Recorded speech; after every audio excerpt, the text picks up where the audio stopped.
Friends ನಮಸ್ತೆ, ನಾನು Mallikarjun. Welcome to ಸ್ಪರ್ಧಾ ಕರ್ನಾಟಕ ಅಕಾಡೆಮಿ ಯೂಟ್ಯೂಬ್ ಚಾನಲ್. ಸ್ನೇಹಿತರೆ, ಇನ್ನೇನು ಪೊಲೀಸ್ ಕಾನ್ಸ್ಟೇಬಲ್ ಎಕ್ಸಾಮ್ ಹತ್ತಿರ ಬರ್ತಾ ಇದೆ. ಸೊ ನಿಮ್ಮ ಪ್ರಿಪ್ರೇಷನ್ನ ಸ್ಪೀಡ್ ಆಫ್ ಮಾಡ್ತಾ ಬರಬೇಕು. ಈ ಪೊಲೀಸ್ ಕಾನ್ಸ್ಟೇಬಲ್ ಎಕ್ಸಾಮ್, ಅದರಲ್ಲಿ ಎಸ್ಪೆಷಲಿ ಸಿವಿಲ್ಲು ಮತ್ತು CRDR ಎಲ್ಲ ಎಕ್ಸಾಮ್ಸಲ್ಲೂ ಕೂಡ ಮೆಂಟಲ್ ಎಬಿಲಿಟಿ ಸಂಬಂಧಪಟ್ಟಂತೆ ಸಾಕಷ್ಟು ಪ್ರಶ್ನೆ ಕೇಳೋ ಚಾನ್ಸಸ್ ಇದೆ. ಈಗಾಗಲೇ ಎಸ್ಪೆಷಲಿ ಈ ವರ್ಷದ ಪೊಲೀಸ್ ಕಾನ್ಸ್ಟೇಬಲ್ ಪರೀಕ್ಷೆಗೆ ತಯಾರಿ ನಡೆಸ್ತಾ ಇರೋರಿಗೆ ಸ್ಪರ್ಧಾ ಕರ್ನಾಟಕ ಅಕಾಡೆಮಿ ಯೂಟ್ಯೂಬ್ ಚಾನಲಲ್ಲಿ ಈಗಾಗಲೇ ಪ್ರತಿ ಒಂದು ವಿಡಿಯೋದಲ್ಲಿ 20 ಕ್ವಶನ್ ಥರ 5 ವೀಡಿಯೋಸ್ನ ಅಪ್ಲೋಡ್ ಮಾಡಿದ್ದೀವಿ. 5 ಎಪಿಸೋಡ್ಸ್ ಆಗಿದ್ದಾವೆ, ಇಂಪಾರ್ಟೆಂಟ್ ಪ್ರಶ್ನೆಗಳು. ಯಾರೆಲ್ಲ ಆ ವೀಡಿಯೋಸ್ ನೋಡಿಲ್ಲ, ದಯವಿಟ್ಟು ಅವೆಲ್ಲ ವೀಡಿಯೋಸ್ ವಾಚ್ ಮಾಡಿ ನೋಟ್ಸ್ ಮಾಡ್ಕೊತ ಬಂದರೆ 100% ನೆಕ್ಸ್ಟ್ ಬರೀ ಎಕ್ಸಾಮಲ್ಲಿ ಅದೇ ಥರ ಪ್ರಶ್ನೆ ಬರೋ ಚಾನ್ಸಸ್ ಇರುತ್ತೆ. ಪ್ರಾಕ್ಟೀಸ್ ಮಾಡ್ತಾ ಬರ್ಬೇಕಷ್ಟೆ.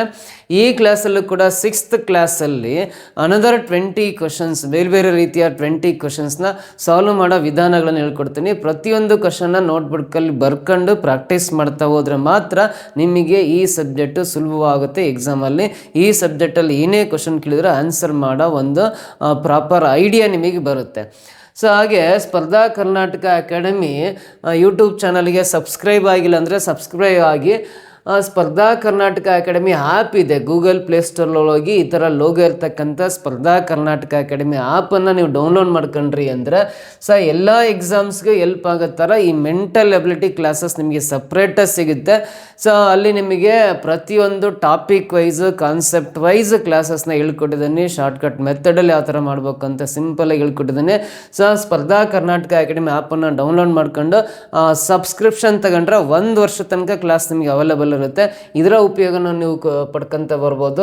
ಹಾಗೆ HSTR, GPSTR ಪೊಲೀಸ್ ಕಾನ್ಸ್ಟೇಬಲ್ಗೆ ಆಫ್ಲೈನ್ ಮತ್ತು ಆನ್ಲೈನ್ ಕ್ಲಾಸಸ್ ಕೂಡ ಅವೈಲೇಬಲ್ ಇದೆ. ಹೆಚ್ಚಿನ ಮಾಹಿತಿ ಬೇಕಂದರೆ ಇಲ್ಲಿ ಕಾಣಿಸ್ತಕ್ಕಂಥ ಮೊಬೈಲ್ ನಂಬರ್ 9071673831 ಅಥವಾ 32ಗೆ ಕರೆ ಮಾಡಿ. ಈ ಮೊಬೈಲ್ ನಂಬರ್ಗೆ ಕರೆ ಮಾಡಬೇಕು ಹೆಚ್ಚಿನ ಮಾಹಿತಿ ಬೇಕಂದರೆ. ಸೊ ಇವತ್ತಿನ ಕ್ಲಾಸಲ್ಲಿ ನೋಡ್ರಿ 100 ಕ್ವಶನ್ಸ್ ಆಗಿದ್ದಾವೆ, 100 ಕ್ವಶನ್ಸ್ ಆಗಿದ್ದಾವೆ. ನೆಕ್ಸ್ಟ್ 101ನೇ ಪ್ರಶ್ನೆ ನೋಡ್ತಾ ಬರೋಣ. Choose the correct option for X in the following sequence ಅಂತ ಇದೆ. ಅಂದರೆ ಇಲ್ಲೊಂದು ಸಂಖ್ಯಾ ಸರಣಿ ಕಾಣಿಸ್ತಾ ಇದೆ ಕೆಳಗಡೆ. ಈ ಸಂಖ್ಯಾ ಸರಣಿಯಲ್ಲಿ ಎಕ್ಸ್ ಜಾಗದಲ್ಲಿ ಬರೋ ಸಂಖ್ಯೆ ಯಾವುದು ಸೆಲೆಕ್ಟ್ ಮಾಡ್ರಿ ಅಂತ ಒಂದು ಸಿಂಪಲ್ ಕ್ವಶನ್ ಇದೆ. ಸೊ ಈ ಪ್ರಶ್ನೆಗೆ ಆನ್ಸರ್ ಮಾಡ್ಬೇಕಂದ್ರೆ ಇಲ್ಲಿ 1, 4, 9, 16 ಎಕ್ಸ್ ಅಂತ ಕಾಣಿಸ್ತಾ ಇದೆಯಲ್ಲ, ಈ 1, 4, 9, 16 ಎಕ್ಸ್ ಈ ಸಂಖ್ಯೆ ನೋಡಿದ ತಕ್ಷಣ ನನ್ನ ಮೈಂಡಲ್ಲಿ ಬರೋದು, ಅಥವಾ ನೀವು ಯಾರೆಲ್ಲ ವರ್ಗ ಸಂಖ್ಯೆಗಳನ್ನು, ಸ್ಕ್ವೇರ್ಸನ್ನು ಕರೆಕ್ಟಾಗಿ ಕಲ್ತಿದ್ದೀರಲ್ಲ, ನೋಡಿದ ತಕ್ಷಣ ಇವು ವರ್ಗ ಸಂಖ್ಯೆಗಳು ಅಂತ ಗೊತ್ತಾಗ್ಬಿಡುತ್ತೆ. ಇವು ಯಾವ್ಯಾವ ಸಂಖ್ಯೆಯ ವರ್ಗ ಸಂಖ್ಯೆಗಳು ಅಂದರೆ ಈ 1 ಅನ್ನೋದು 1 ಸ್ಕ್ವೇರ್ ವ್ಯಾಲ್ಯೂ ಆಗುತ್ತೆ, 1ರ ವರ್ಗ 1 ಬರುತ್ತೆ. 4 ಅನ್ನೋದು 2ರ ವರ್ಗ 2 ಸ್ಕ್ವೇರ್ ವ್ಯಾಲ್ಯೂ 4 ಆಗುತ್ತೆ. 9 ಅನ್ನೋದು 3ರ ವರ್ಗ 3 ಸ್ಕ್ವೇರ್ ವ್ಯಾಲ್ಯೂ 9 ಬರುತ್ತೆ. ಸೊ ಆಮೇಲೆ 16 ಅನ್ನೋದು 4ರ ವರ್ಗ 4 ಸ್ಕ್ವೇರ್ ವ್ಯಾಲ್ಯೂ 16 ಬರುತ್ತೆ. ನೋಡಿರಿ, 1 ಸ್ಕ್ವೇರು, 2 ಸ್ಕ್ವೇರು, 3 ಸ್ಕ್ವೇರು, 4 ಸ್ಕ್ವೇರ್ ಆಗಿದೆ ಅಂದರೆ ಸೊ ನೆಕ್ಸ್ಟ್ ಇದನ್ನು 5 ಸ್ಕ್ವೇರ್ ಅಂತ ಬರೀತೀನಿ. 5 ಸ್ಕ್ವೇರ್ ಅಂದರೆ 5ರ ವರ್ಗ, 5ನ್ನು 2 ಸಲ ಗುಣಾಕಾರ ಮಾಡಿರಿ ಅಂತ. 5 × 5 ಎಷ್ಟು ಬರುತ್ತೆ ಹೇಳ್ರಿ? 25 ಬರುತ್ತೆ. ಸೊ 25 ಅನ್ನೋದು ಆಪ್ಷನ್ ಏನಲ್ಲಿದೆ ನೋಡ್ರಿ, ಇದು ಆನ್ಸರು. ಆ ಎಕ್ಸ್ ಜಾಗದಲ್ಲಿ ಬರ್ತಕ್ಕಂಥ ಸರಿಯಾದ ಒಂದು ಸಂಖ್ಯೆ ಅಂದರೆ 25 ಬರುತ್ತೆ. ಫಸ್ಟ್ ಆಪ್ಷನ್ ಕರೆಕ್ಟ್ ಆನ್ಸರ್ ಆಗುತ್ತೆ. ಕ್ಲಿಯರ್ ಅರ್ಥ ಆಯ್ತಾ first question? Next second question ಬರೋಣ. 2ನೇ ಪ್ರಶ್ನೆಯಲ್ಲಿ ಏನಿದೆ ಅಂತ ನೋಡ್ತಾ ಬನ್ನಿ. How many 9s are there in the following number series which are immediately preceded by 3 and followed by 6? ಅಂದರೆ ಇಲ್ಲಿ ಒಂದು ಸಂಖ್ಯಾ ಸರಣಿ ಕಾಣಿಸ್ತಾ ಇದೆ ಕೆಳಗಡೆ. ಈ ಸರಣಿಯಲ್ಲಿ 9ರ ಎಷ್ಟು ಸಂಖ್ಯೆಗಳು, 9ರ ಎಷ್ಟು ಸಂಖ್ಯೆಗಳು, ಅವುಗಳಿಗೆ ತಕ್ಷಣ ಮೊದಲ 3 ನಂತರ 6 ಇವೆ ಅಂತಿದೆ. ಅಂದರೆ ಈ ಸಂಖ್ಯಾ ಸರಣಿಯಲ್ಲಿ 9ನ ಸಂಖ್ಯೆ ಅದಕ್ಕಿಂತ ಬಿಫೋರ್ ಮೊದಲಿಗೆ 3 ನಂತರ 6 ಇರ್ತಕ್ಕಂಥ ಎಷ್ಟು 9ರ ಸಂಖ್ಯೆಗಳಿವೆ ಅಂತ ಕೇಳಿದ್ದಾನೆ. 9ಗಿಂತ ಮೊದಲು 3 ಇರಬೇಕು, 9ರ ನಂತರ 6 ಇರಬೇಕು. 9ಗಿಂತ ಮೊದಲು ಎಷ್ಟು ಇರಬೇಕು? 3 ಇರಬೇಕು. 9ರ ನಂತರ 6 ಇರಬೇಕು. ಅಂಥವು ಎಷ್ಟು 9 ಇದ್ದಾವೆ ಇದರಲ್ಲಿ ಅಂತ ಕೇಳಿದ್ದಾನೆ. ಅಂಥವು ಎಷ್ಟು 9 ಇದ್ದಾವೆ ಅಂತ ಪ್ರಶ್ನೆ ಕೇಳಿದ್ದಾನೆ. ಸೊ ಇವಾಗ ನೋಡ್ರಿ, ನಾನು ಈ 9ನ್ನು ತಗೊಂಡ್ವಿ ಅಂದರೆ 9ಗಿಂತ ಮೊದಲು 3 ಇದೆ, ನಂತರ 6 ಇದೆ ಅಂದರೆ ಈ 9ನ್ನು ಕೌಂಟ್ ಮಾಡ್ಬೋದು, ಈ 9ನ್ನು ಎಣಿಸ್ಬೋದು. ಸೊ ಇದು 1 9 ಮೇಲ್ಗಡೆ ರೈಟ್ ಮಾರ್ಕ್ ಆಗಿನಲ್ಲ, ಇದನ್ನು ಕೌಂಟ್ ಮಾಡ್ಬೋದು. ಈ 9 ತಗೊಂಡ್ವಿ ಅಂದರೆ ಇದರ ಮೊದಲು 3 ಇಲ್ಲ, 6 ಇದೆ ಅಂದರೆ ಈ 9ನ್ನು ಕೌಂಟ್ ಮಾಡೋ ಅವಶ್ಯಕತೆ ಇಲ್ಲ. ಆಮೇಲೆ ಈ 9ನ್ನು ತಗೊಂಡ್ವಿ ಅಂದರೆ ಮೊದಲು 3 ಇದೆ, ನಂತರ 6 ಇಲ್ಲ ಅಂದರೆ ಇದನ್ನು ಕೌಂಟ್ ಮಾಡೋಂಗಿಲ್ಲ. ಈ 9ನ್ನು ತಗೊಂಡ್ವಿ ಅಂದರೆ ಮೊದಲು 3 ಇದೆ, ನಂತರ 6 ಇಲ್ಲ, ಹಾಗಾಗಿ ಇದನ್ನು ಕೌಂಟ್ ಮಾಡೋಂಗಿಲ್ಲ. ಈ 9 ತಗೊಂಡ್ರೆ ಮೊದಲು 3 ಇದೆ, ನಂತರ 6 ಇದೆ ಅಂದರೆ ಇದನ್ನು ಕೌಂಟ್ ಮಾಡ್ಕೋಬೇಕು. ಈ ಥರ 2 ಸಿಕ್ಕು 9, ಮೊದಲು 3 ಇರಬೇಕು, ನಂತರ 6 ಇರಬೇಕು. ಆ ಥರ ಎಷ್ಟು 9ಗಳಿದ್ದಾವೆ ಅಂತ ಕೇಳಿದ್ದಾನೆ. ನೆಕ್ಸ್ಟ್ 9 ನೋಡ್ಕೊಂತ ಬರೋಣ. ಇಲ್ಲಿ 9 ಇದೆ, ಮೊದಲು 3 ಇದೆ, ನಂತರ 6 ಇಲ್ಲ, 5 ಇದೆ ಅಂದರೆ ಇದನ್ನು ಕೌಂಟ್ ಮಾಡೋಂಗಿಲ್ಲ. ಈ 9 ತಗೊಂಡ್ರೆ ಮೊದಲು 3 ಇರಬೇಕು, ಬಟ್ ಇಲ್ಲಿ ಮೊದಲು 6 ಇದೆ ಅಂದರೆ ಇದನ್ನು ಕೌಂಟ್ ಮಾಡೋಂಗಿಲ್ಲ. ಈ 9 ತಗೊಂಡ್ರೆ 9ಗಿಂತ ಮೊದಲು 3 ಇರಬೇಕು, ಇಲ್ಲ 6 ಇದೆ ಅಂದರೆ ಇದನ್ನು ಕೌಂಟ್ ಮಾಡೋಂಗಿಲ್ಲ.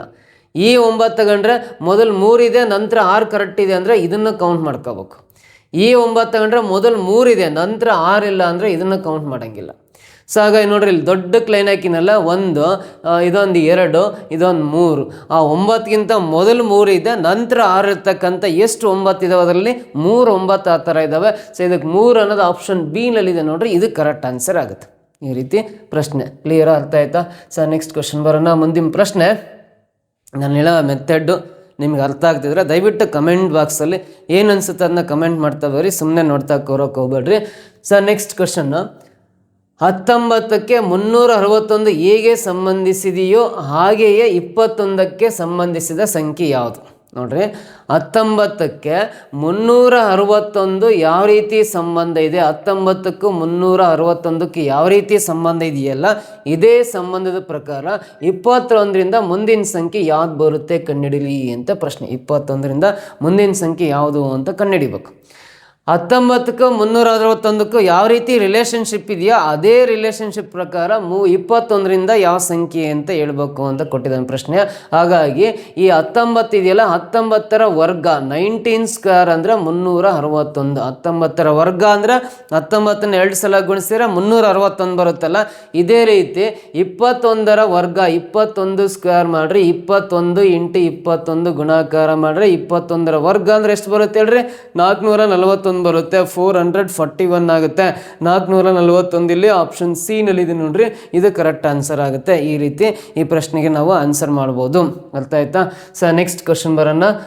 104ನೇ ಪ್ರಶ್ನೆಯಲ್ಲಿ, ಪ್ರಶ್ನೆ ಏನೋ ದೊಡ್ಡದಿದೆ ಅಂತ ಭಯ ಪಡಕ್ಕೆ ಹೋಗ್ಬೇಡ್ರಿ. ಪ್ರಶ್ನೆ ಏನು ದೊಡ್ಡದಿಲ್ಲ, ಓದ್ಕೊಂಡ್ರೆ ಆನ್ಸರ್ ಮಾತ್ರ ಭಾಳ ಚಿಕ್ಕದೇ. ಅಲ್ಲಿ ಪ್ರಶ್ನೆ ನೋಡ್ರಿ, 94316875 ಇಲ್ಲೊಂದು ಸಂಖ್ಯೆ ಇದೆಯಲ್ಲ, ಈ ಸಂಖ್ಯೆಯಲ್ಲಿ ಮೊದಲ ಮತ್ತು ಎರಡನೇ ಅಂಕೆಗಳ ಸ್ಥಾನಗಳನ್ನು ಪರಸ್ಪರ ಬದಲಾಯಿಸಲಾಗುತ್ತದೆ.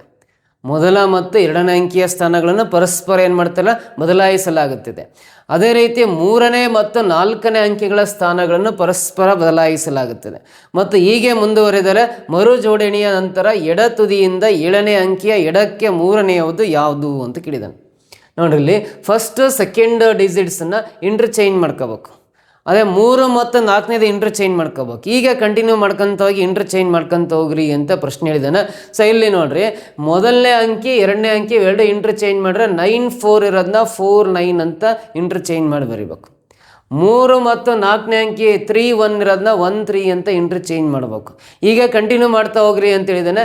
6 ಮತ್ತು 8ನ ಇಂಟರ್ಚೇಂಜ್ ಮಾಡಿದ್ರೆ 8 ಮತ್ತು 6 ಆಗುತ್ತೆ.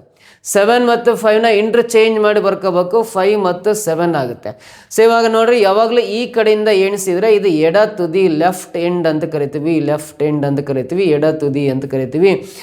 ಈ ಕಡೆಯಿಂದ ಕೌಂಟ್ ಮಾಡಿದರೆ ಅದು ಯಾವಾಗಲೂ ರೈಟ್ ಎಂಡ್ ಬಲ ತುದಿ ಆಗಿರುತ್ತೆ, ಇದು ರೈಟ್ ಎಂಡ್ ಅಂತ ಕರಿತೀವಿ.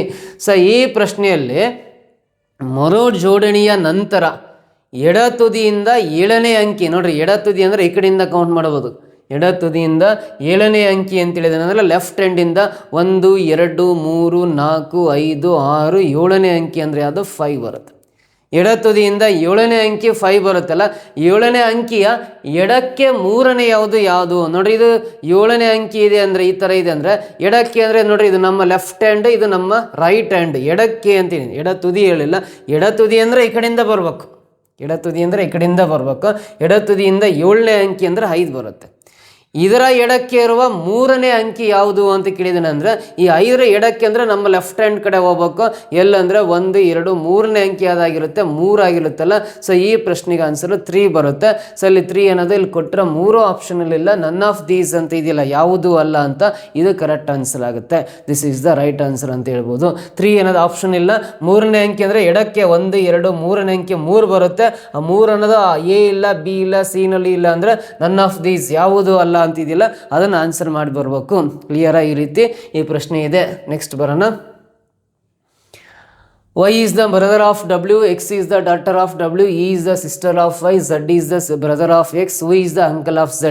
ಅಂದರೆ ಇದು ಬ್ಲಡ್ ರಿಲೇಷನ್ಶಿಪ್, ರಕ್ತ ಸಂಬಂಧ ಪರೀಕ್ಷೆ ಬಗ್ಗೆ ಪ್ರಶ್ನೆ ಇದೆ. ಬ್ಲಡ್ ರಿಲೇಷನ್ಶಿಪ್ ಮೇಲೆ ಪ್ರಶ್ನೆ. ಯಾವುದೇ ಬ್ಲಡ್ ರಿಲೇಷನ್ಶಿಪ್ ಮೇಲೆ ಪ್ರಶ್ನೆ ಕೊಟ್ಟಾಗ ನೀವು ಫ್ಯಾಮಿಲಿ ಟ್ರೀ ಹಾಕೋಬೇಕು, ವಂಶವೃಕ್ಷ ಹಾಕೋಬೇಕು. ವಂಶವೃಕ್ಷ ಹಾಕ್ಕೊಂಡ್ರೆ ನಿಮಗೆ ಯಾವುದೇ ಪ್ರಶ್ನೆ ಕೊಟ್ಟರೆ ಆನ್ಸರ್ ಮಾಡೋದು ಸುಲಭ ಆಗುತ್ತೆ. ಸೊ ನೋಡ್ರಿ, ಮೊದಲಿಗೆ ಕನ್ನಡದಲ್ಲಿ ಓದ್ಕೊಳ್ರಿ. ವೈಯು ಡಬ್ಲ್ಯೂರ ಸಹೋದರ ಅಂತಿದೆ. ವೈ ಅನ್ನೋ ಒಬ್ಬ ವ್ಯಕ್ತಿ ಡಬ್ಲ್ಯೂಗೆ ಸಹೋದರ ಆಗಬೇಕು ಅಂತಿದೆ. ಸೊ ನಾನು ಇಲ್ಲಿ ವೈ ಬರಿತೀನಿ. ವೈ ಅನ್ನೋರು ಯಾರ ಸಹೋದರ ಅಂದರೆ ಡಬ್ಲ್ಯೂರ ಸಹೋದರ ಅಂದರೆ ಇವನು ಸಹೋದರ ಅಂದರೆ ಪುರುಷ ಪ್ಲಸ್ ಬರಿತೀನಿ. ಸಹೋದರ ಅಂದರೆ ಇವನು ಪುರುಷ ಆಗಿರ್ತಾನೆ, ಮೇಲ್ ಅಂತ ಕರಿತೀವಿ. ಸೊ ಪುರುಷ ಆಗಿರ್ತಾನೆ, ಪ್ಲಸ್ ಬರೋರ ಪುರುಷರು ಅಂತ, ಮೈನಸ್ ಬರೋರ ಮಹಿಳೆಯರು ಅಂತ. ಸೊ ಅವರ ಸಹೋದರ ಅಂದರೆ ಸಿಬ್ಲಿಂಗ್ಸ್, ಒಡ ಹುಟ್ಟಿದವ್ರನ್ನ ನಾನು ಸಿಂಗಲ್ ಲೈನ್ ಹಾಕಿ ಆ ಕಡೆ ಈ ಕಡೆ ಆರೋ ಮಾರ್ಕ್ ಹಾಕಿದಾಗ ಇವರು ಒಡ ಹುಟ್ಟಿದವರು, ಸಿಬ್ಲಿಂಗ್ಸ್ ಅಂತ ಕರಿತೀವಿ. ಅಣ್ಣ ತಂಗಿ ಆಗಿರ್ಬೋದು, ಅಣ್ಣ ತಮ್ಮ ಆಗಿರ್ಬೋದು, ಇಬ್ಬರು. ನೆಕ್ಸ್ಟ್ ಮುಂದೆ ಹೋಗ್ರಿ. ಎಕ್ಸ್ ಯು ಡಬ್ಲ್ಯೂನ ಮಗಳು ಅಂತಿದೆ. ಎಕ್ಸ್ ಅನ್ನೋರು ಡಬ್ಲ್ಯೂಗೆ ಮಗಳು ಅಂತಿದೆ.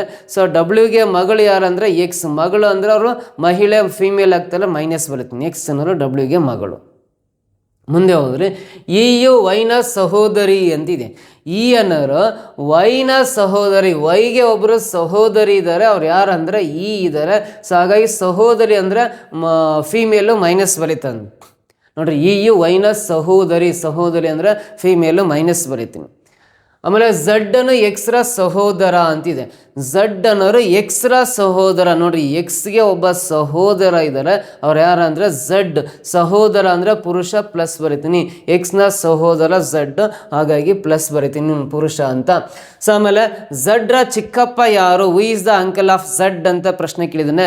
ಝಡ್ರ ಚಿಕ್ಕಪ್ಪ ಅಂದ್ರೆ ನೋಡ್ರಿ, ಇವರಿಬ್ಬರು ಸಿಬ್ಲಿಂಗ್ಸ್, ಒಡ ಹುಟ್ಟಿದವರು. ಇವರಿಗೆ ತಂದೆನ ಅಥವಾ ತಾಯಿನ ಡಬ್ಲ್ಯೂ ಆಗಿದ್ದಾರೆ ಅಂದರೆ, ಸೊ ಇವರು ತಂದೆ ಅನ್ಕೊಂಡ್ರೆ ಝಡ್ನ ತಂದೆ ಡಬ್ಲ್ಯೂರ ಸಹೋದರ ವೈ ಆಗಿರೋದ್ರಿಂದ ತಂದೆಯ ಸಹೋದರನ ನಾವು ಚಿಕ್ಕಪ್ಪ ಅಂತ ಕರಿತೀವಿ. ಇವರ ಸಹೋದರಿ, ಇವರು ಸಹೋದರಿ, ಹಾಗಾಗಿ ಇವರು ಮಹಿಳೆ. ಹಾಗಾಗಿ ಚಿಕ್ಕಪ್ಪ ಝಡ್ನ ತಂದೆ ಇವರು ಡಬ್ಲ್ಯೂ ಆಗಿದ್ದಾರೆ ಅನ್ಕೊಂಡ್ರೆ, ಯಾಕಂದ್ರೆ ಅಲ್ಲಿ ಜೆಂಡರ್ ಡಿಫೈನ್ ಆಗಿಲ್ಲ, ಆದರೂ ಡಬ್ಲ್ಯೂ ಅನ್ನೋರು ಝಡ್ನ ತಂದೆ ಆಗಿದ್ದಾರೆ ಅಂದರೆ ತಂದೆಯ ಸಹೋದರ ಯಾರು ಅಂದರೆ ವೈ ಆಗ್ತಾರಲ್ಲ. ಹಾಗಾಗಿ ಝಡ್ನ ಚಿಕ್ಕಪ್ಪ ಯಾರು ಅಂದರೆ ಇಲ್ಲಿ ವೈ ಆಗಿರ್ತಾರೆ.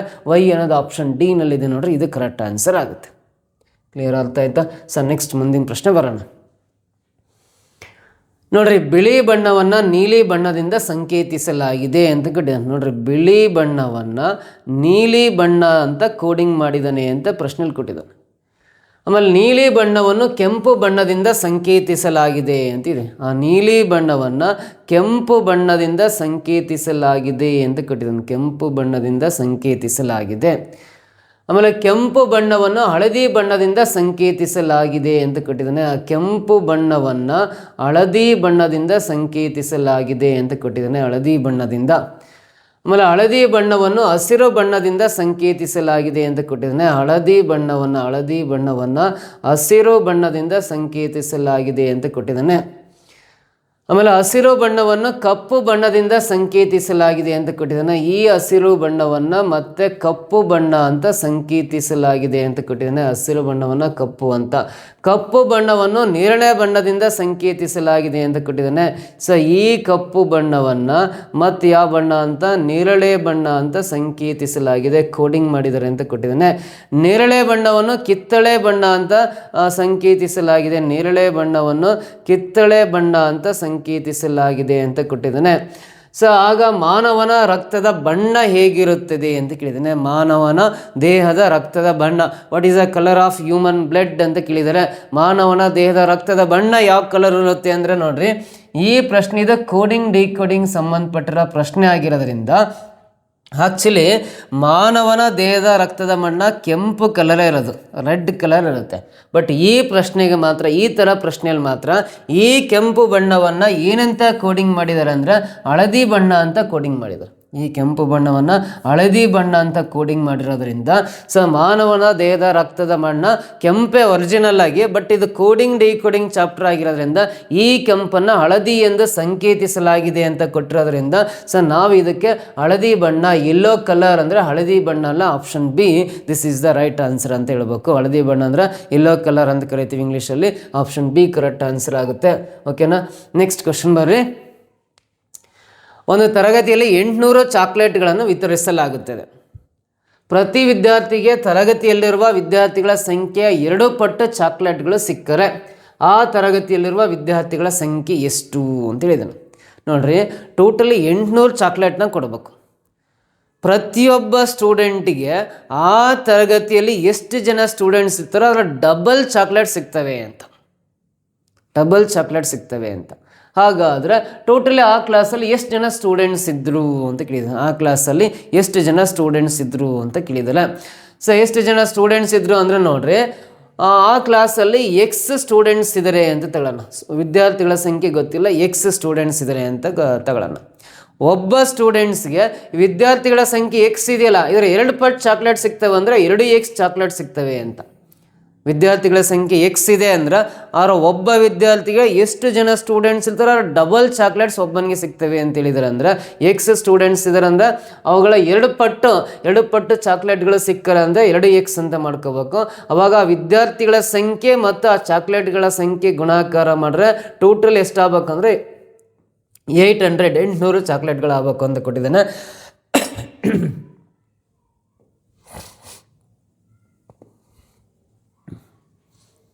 ಚಾಕ್ಲೇಟ್ಗಳ ಸಂಖ್ಯೆ 800 ಆಗುತ್ತೆ ಅಂತ ಕೊಟ್ಟಿದ್ದಾನೆ. ಹಾಗಾದರೆ ಎಕ್ಸ್ ಅಂದರೆ ಆ ತರಗತಿಯಲ್ಲಿರೋ ವಿದ್ಯಾರ್ಥಿಗಳ ಸಂಖ್ಯೆ ಕಂಡುಹಿಡಿಬೇಕು. ನೋಡಿ, ಇಲ್ಲಿ x × x ಅಂದರೆ x² ಆಗುತ್ತೆ. ಈ ಇಂಟು 2 ಎಡಭಾಗ ರೈಟ್ ಸೈಡಿಗೆ ಬಂದರೆ /2 ಆಗುತ್ತೆ. ಸೊ ಇಲ್ಲಿ 2 4 8 2 0 ಪಕ್ಕ ಬರ್ಕೊಂಡ್ರೆ 400 ಬರುತ್ತೆ. ಈ x² ಇದೆ ಅಂದರೆ ಲೆಫ್ಟ್ ಸೈಡಲ್ಲಿ ಈ 400ನ್ನು ಸ್ಕ್ವೇರ್ ಫಾರ್ಮೆಟ್ಟಲ್ಲೇ ಬರೆಯೋದಾದರೆ 20² ಅಂತ ಬರೀಬೋದು. 400ನ್ನು ಲೆಫ್ಟ್ ಸೈಡಲ್ಲಿ ಸ್ಕ್ವೇರ್ ಇದೆ ಅಂದರೆ ಈ 400ನ್ನು ಸ್ಕ್ವೇರ್ ಫಾರ್ಮೆಟಲ್ಲಿ ಬರೆಯೋದಾದ್ರೆ 20² ಬರಿಬೋದು. 2 ಕಡೆ ಸ್ಕ್ವೇರ್ ಕ್ಯಾನ್ಸಲ್ ಆದರೆ x = 20 ಅಂದರೆ ಆ ತರಗತಿಯಲ್ಲಿರುವ ವಿದ್ಯಾರ್ಥಿಗಳ ಸಂಖ್ಯೆ 20 ಜನ ವಿದ್ಯಾರ್ಥಿಗಳಿದ್ದಾರೆ ಅಂತ ಅರ್ಥ. ಆಪ್ಷನ್ ಡಿ ಕರೆಕ್ಟ್ ಆಗುತ್ತೆ. ಈ ರೀತಿ ಆನ್ಸರ್ ಮಾಡ್ಬೋದು. ಇಲ್ಲ ಇದನ್ನ ಆಪ್ಷನ್ ಥ್ರೂ ಮಾಡ್ಬೋದು. ಆಪ್ಷನ್ ಥ್ರೂ ಅಂದರೆ ನೋಡ್ರಿ, 25 ಜನ ಸ್ಟೂಡೆಂಟ್ಸ್ ಇದ್ದಾರೆ ಅಂದರೆ ಇದರ ಡಬಲ್ ಅಂದರೆ ಒಬ್ಬನಿಗೆ 50 ಚಾಕ್ಲೇಟ್ ಸಿಗ್ತವೆ ಒಬ್ಬ ಸ್ಟೂಡೆಂಟಿಗೆ ಅಂತ. 25 ಜನ ಸ್ಟೂಡೆಂಟ್ಸ್ ಇದ್ದಾರೆ ಅಂದರೆ ವಿದ್ಯಾರ್ಥಿಗಳ ಸಂಖ್ಯೆ 2 ಪಟ್ಟು ಚಾಕ್ಲೇಟ್ಸು ಒಬ್ಬ ವಿದ್ಯಾರ್ಥಿಗೆ ಸಿಗ್ತವೆ ಅಂದರೆ 25ರಲ್ಲಿ 50, 25ರಲ್ಲಿ 75, 0 ಲಾಸ್ಟಿಗೆ ಬರ್ಕೊಂಡ್ರೆ 750 ಚಾಕ್ಲೇಟ್ಸ್ ಆಗ್ತವೆ. 25ರಲ್ಲಿ 125 ಅಲ್ಲ, 1250 ಚಾಕ್ಲೇಟ್ಸ್ ಆಗ್ತವೆ. ಬಟ್ ಚಾಕ್ಲೇಟ್ಸ್ 800 ಅಷ್ಟೇ ಇರೋದ್ರಿಂದ ಇದು ರಾಂಗ್ ಆಗುತ್ತೆ. ಇಲ್ಲಿ 40 ಜನ ಸ್ಟೂಡೆಂಟ್ಸ್ ಇದ್ದಾರೆ ಅಂದರೆ ಇರೋ ಡಬಲ್ ಅಂದರೆ 80 ಚಾಕ್ಲೇಟ್ ಒಬ್ಬನಿಗೆ ಸಿಗ್ತವೆ ಅಂತ. ಅವಾಗ 8 × 4 = 32, 3200 ಚಾಕ್ಲೇಟ್ಸ್ ಆಗಿಬಿಡ್ತವೆ. ಇಲ್ಲಿ 3200 ಚಾಕ್ಲೇಟ್ ಇಲ್ಲ ಪ್ರಶ್ನೆಯಲ್ಲಿ, 800 ಅಷ್ಟೇ ಇರೋದು. ಅದಕ್ಕೋಸ್ಕರ ಆಪ್ಷನ್ ಬಿನೂ ರಾಂಗು. ಇಲ್ಲಿ 35 ಜನ ಸ್ಟೂಡೆಂಟ್ಸ್ ಇದ್ದಾರೆ ಅಂದರೆ 2 ಪಟ್ಟು ಅಂದರೆ 35ನ್ನು 2 × 7 ಮಾಡಿದ್ರೆ 70 ಚಾಕ್ಲೇಟ್ ಒಬ್ಬನಿಗೆ ಸಿಗ್ತವೆ ಅಂದರೆ 35 7 0 7 ಇಲ್ಲ 35 ದಶಕ 3 7 3 21 3 24 2450 ಚಾಕ್ಲೇಟ್ಸ್ ಆಗ್ತವೆ. ಇದು ಕೂಡ ರಾಂಗು. ಯಾಕಂದ್ರೆ ಅಲ್ಲಿರೋದು 800 ಚಾಕ್ಲೇಟ್ ಮಾತ್ರ. 20 ಜನ ಸ್ಟೂಡೆಂಟ್ಸ್ ಇದ್ದರೆ 22 ಎಷ್ಟು 40, ಡಬಲ್ ಅಂದರೆ 20ನ್ನು ಡಬಲ್ ಮಾಡಿ 2 ಪಟ್ಟು ಅಂದರೆ 40 ಚಾಕ್ಲೇಟ್ಸ್ ಬರೆಯೋಣ. ಒಬ್ಬ ಸ್ಟೂಡೆಂಟ್ಸ್ಗೆ 40 ಚಾಕ್ಲೇಟ್ ಆದರೆ 20 ಜನ ಸ್ಟೂಡೆಂಟ್ಸ್ಗೆ 4 2 8 2 0 ಲಾಸ್ಟಿಗೆ ಬರ್ಕೊಂಡ್ರೆ 800 ಚಾಕ್ಲೇಟ್ಸ್ ಕರೆಕ್ಟ್ ಆಗುತ್ತೆ. 800 ನೋಡಲಿ ಪ್ರಶ್ನೆಯಲ್ಲಿ ಕರೆಕ್ಟ್ ಇದೆ ಅಂದರೆ ಅಲ್ಲಿರೋ ವಿದ್ಯಾರ್ಥಿಗಳ ಸಂಖ್ಯೆ ಇದೇ 20 ಕರೆಕ್ಟು. ಈ ಥರ ಆಪ್ಷನ್ ಥ್ರೂನು ಲೆಕ್ಕ ಮಾಡ್ಬೋದು, ಆ ಥರ ಎಕ್ಸ್ ಅಂತ ತಗೊಂಡು ಕೂಡ ನಾವು ಲೆಕ್ಕ ಮಾಡ್ಬೋದು. ಕ್ಲಿಯರ್ ಅರ್ಥ ಆಯ್ತಾ? ಈ ರೀತಿ ಈ ಕ್ವಶನ್ನ ಬಿಡಿಸ್ತೀವಿ. ಮುಂದಿನ ಪ್ರಶ್ನೆ ಬರೋಣ. A sum of money is doubled in 8 years at a fixed rate.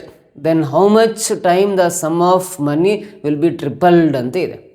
ನೋಡ್ರಿ, ಒಂದು ಮೊತ್ತವನ್ನು ನೀವು ಒಂದಿಷ್ಟು ಅಮೌಂಟನ್ನು ಸಾಲ ಕೊಟ್ಟಿದ್ರಿ ಅನ್ಕೊಳ್ಳೋಣ.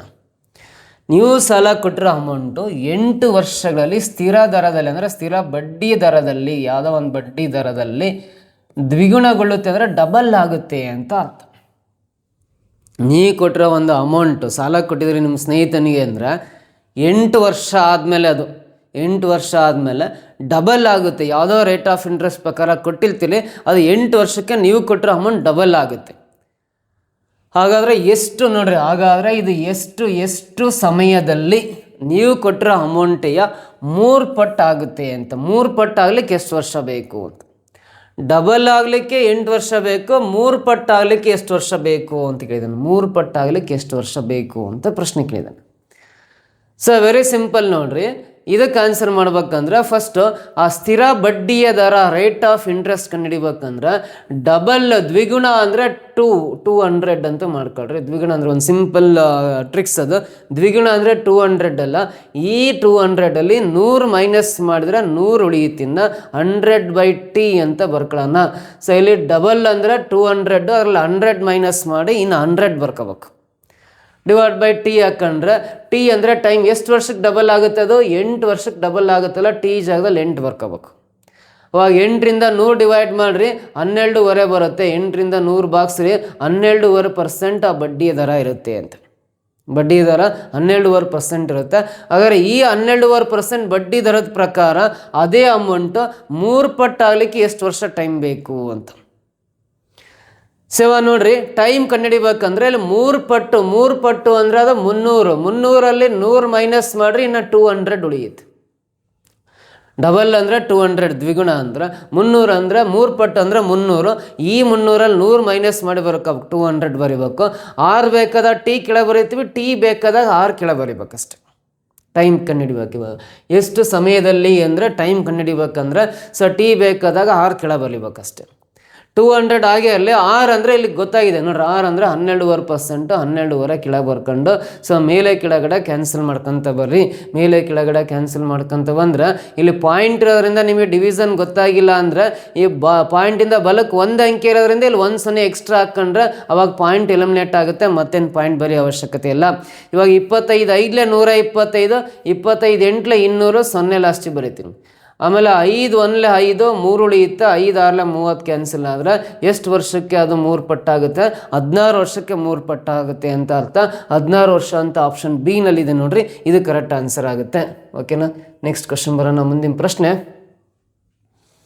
If ₹14,500 becomes ₹21,460 at simple interest in 6 years, then what is the annual rate of interest? ನೋಡ್ರಿ, 6 ವರ್ಷಗಳಲ್ಲಿ ನೀವು 14,500 ರೂಪಾಯಿ ಸಾಲ ಕೊಟ್ಟಿದ್ದೀರಿ ಅನ್ಕೊಳ್ಳೋಣ. 14,500 ರೂಪಾಯಿ ಯಾರಿಗೋ ಸಾಲ ಕೊಟ್ಟಿದ್ದೀರಿ. 14,500 ರೂಪಾಯಿನ 6 ವರ್ಷ ಆದಮೇಲೆ ಅಸಲು ಬಡ್ಡಿ ಸೇರಿ ಒಟ್ಟು 21,460 ರೂಪಾಯಿ ಬರುತ್ತೆ. 6 ವರ್ಷ ಆದಮೇಲೆ ಯಾವುದೋ ಬಡ್ಡಿ ದರದ ಪ್ರಕಾರ ಒಟ್ಟು ಅಸಲು ಬಡ್ಡಿ ಸೇರಿ ಒಟ್ಟು ಮೊತ್ತ 21,460 ಆಗುತ್ತೆ ಅಂತ ಕೊಟ್ಟಿದ್ದಾನೆ. ಹಾಗಾದರೆ ವಾರ್ಷಿಕ ಬಡ್ಡಿಯ ದರ, ಆನ್ಯಲ್ ರೇಟ್ ಆಫ್ ಇಂಟ್ರೆಸ್ಟ್ ಎಷ್ಟು? ಯಾವ ಬಡ್ಡಿ ದರದ ಪ್ರಕಾರ ನೀವು ಸಾಲ ಕೊಟ್ಟಿದ್ರಿ ಅಂತ ಪ್ರಶ್ನೆ ಇದೆ ಇರೋದು. ನೋಡಿ, ಇದು 14,500 ರೂಪಾಯಿ. 14,500 ರೂಪಾಯಿ ಅಸಲು, ಪ್ರಿನ್ಸಿಪಲ್ ಅಮೌಂಟ್ ಅಂತ ಹೇಳ್ತೀವಿ.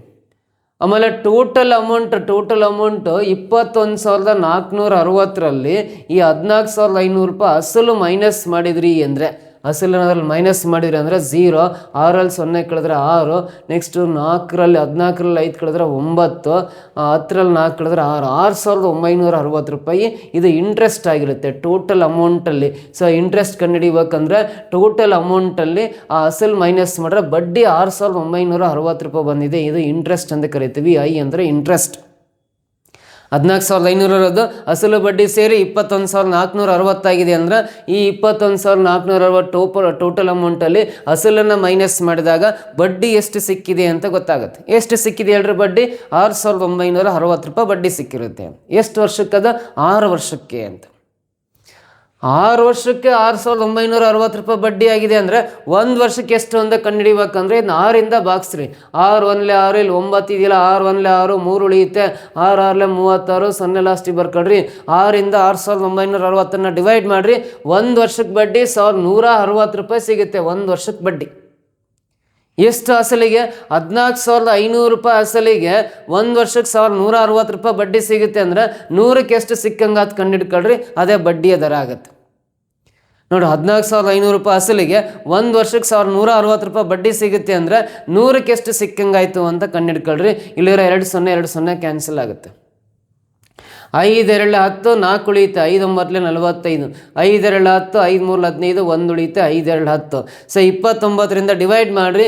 21 8 8 2 16, 8 9 72 ಅಂದರೆ 29 1 29 8 ಕ್ಯಾನ್ಸಲ್ ಆಗುತ್ತೆ. ನೋಡಿರಿ, 29 ಇಂಟು 8ನ ಗುಣಿಸ್ರಿ. 8 9 72, ದಶಕ 7, 8 2 16 ಪ್ಲಸ್ 7 23 ಆಗುತ್ತಲ್ಲ. ನೋಡಿರಿ, 29 8 232 ಆಗುತ್ತೆ. ಹಾಗಾಗಿ 29 1 29 8 232 ಕರೆಕ್ಟ್ ಆಗುತ್ತೆ. ಆಗುತ್ತೆ. ಸೊ ಹಾಗಾದ್ರೆ ಬಡ್ಡಿಯ ದರ ಎಷ್ಟಿತ್ತು ಅಂದರೆ 8% ಬಡ್ಡಿಯ ದರ ಇತ್ತು ಅಂತ ಹೇಳ್ಬೋದು. 8% ಅನ್ನೋದು ಆಪ್ಷನ್ ಡಿ ನಲ್ಲಿದೆ ನೋಡ್ರಿ, ಇದು ಕರೆಕ್ಟ್ ಆನ್ಸರ್ ಆಗುತ್ತೆ. ಈ ರೀತಿ ಸಿಂಪಲ್ ಈ ಲೆಕ್ಕ ಬಿಡಿಸ್ಬೋದು. ಒಂದಿಷ್ಟು ಮಗ್ಗಿಗಳು ಬರಬೇಕು. ಮಗ್ಗಿಗಳು ಬಂದರೆ ಗುಣಾಕಾರ ಮಾಡೋದು ಭಾಗಾಕಾರ ಮಾಡೋದಂತ ಬಂದೇ ಬರುತ್ತೆ. Next find the value of ಅಂತ ಕೊಟ್ಟಿದ್ದೀನಿ. ಇದರ ಮೌಲ್ಯವನ್ನು ಕಂಡುಹಿಡಿಯಿರಿ ಅಂತ ಹೇಳಿದ್ದೀನಿ. ಇದರ ಮೌಲ್ಯವನ್ನು ಕ್ಯಾಲ್ಕುಲೇಟ್ ಮಾಡಬೇಕು. 2/10 ಇದೆ, 2/1000 ಇದೆ, -2/100 ಇದೆ, ಪ್ಲಸ್ 2/10,000 ಇದೆ. ಇದರ ಮೌಲ್ಯ ಕಂಡುಹಿಡಿಬೇಕಂದ್ರೆ ನೋಡ್ರಿ ವೆರಿ ಸಿಂಪಲ್. 10ರಿಂದ ಮೇಲಿರೋ 2 ಡಿವೈಡ್ ಮಾಡಿದ್ವಿ ಅಂದ್ರೆ ಇಲ್ಲಿ 1 ಪಕ್ಕದಲ್ಲಿ 1 0 ಇದೆ ಅಂದರೆ ಬಲಗಡೆಯಿಂದ 1 ಅಂಕಿಯ ಮೇಲೆ ಪಾಯಿಂಟ್ ಇಡಬೇಕು. ಅದು 0.2 ಆಗುತ್ತೆ. ಸೊ ಅದೇನಾಗುತ್ತೆ ಅಂದರೆ 0.2 ಬರುತ್ತೆ. ಸೊ ಇಲ್ಲಿ 1 0 ಇದೆ ಅಂದರೆ ಬಲಗಡೆಯಿಂದ 1 ಅಂಕಿಯ ಮೇಲೆ ಪಾಯಿಂಟ್ ಇಟ್ಟರೆ ಅದು 0.2 ಆಗುತ್ತೆ. ಇಲ್ಲಿ ಏನಿಲ್ಲ ಅಂದರೆ 0 ಹಾಕೋಬೇಕು. 10ರಿಂದ 2 ಡಿವೈಡ್ ಮಾಡಿದ್ರೆ 0.2 ಬರುತ್ತೆ. ಸೊ ಇಲ್ಲಿ 1000ರಿಂದ 2 ಡಿವೈಡ್ ಮಾಡ್ತಾ ಹೋದ್ರೆ ಇಲ್ಲಿ 3 0 ಇದಾವೆ ಅಂದರೆ ಈ 2 ಬರ್ಕೊಂಬಿಟ್ಟು ಬಲಗಡೆಯಿಂದ ನೋಡ್ರಿ ಇಲ್ಲಿ 3 ಅಂಕೆ ಆಮೇಲೆ ಪಾಯಿಂಟ್ ಬರಿಬೇಕು. ಇಲ್ಲಿ 3 ಅಂಕೆ ಇಲ್ಲವೇ ಇಲ್ಲ. ಅದಕ್ಕೋಸ್ಕರ ನಾವೇನು ಮಾಡ್ಬೇಕಂದ್ರೆ 2 ಬರ್ಕೊಂಡು 1 0 ಇನ್ನೊಂದು 0 ಬರ್ಕೊಂಡು ಹಿಂಗೆ 3 ಅಂಕೆ ಮೇಲೆ ಪಾಯಿಂಟ್ ಬರಿಬೇಕು.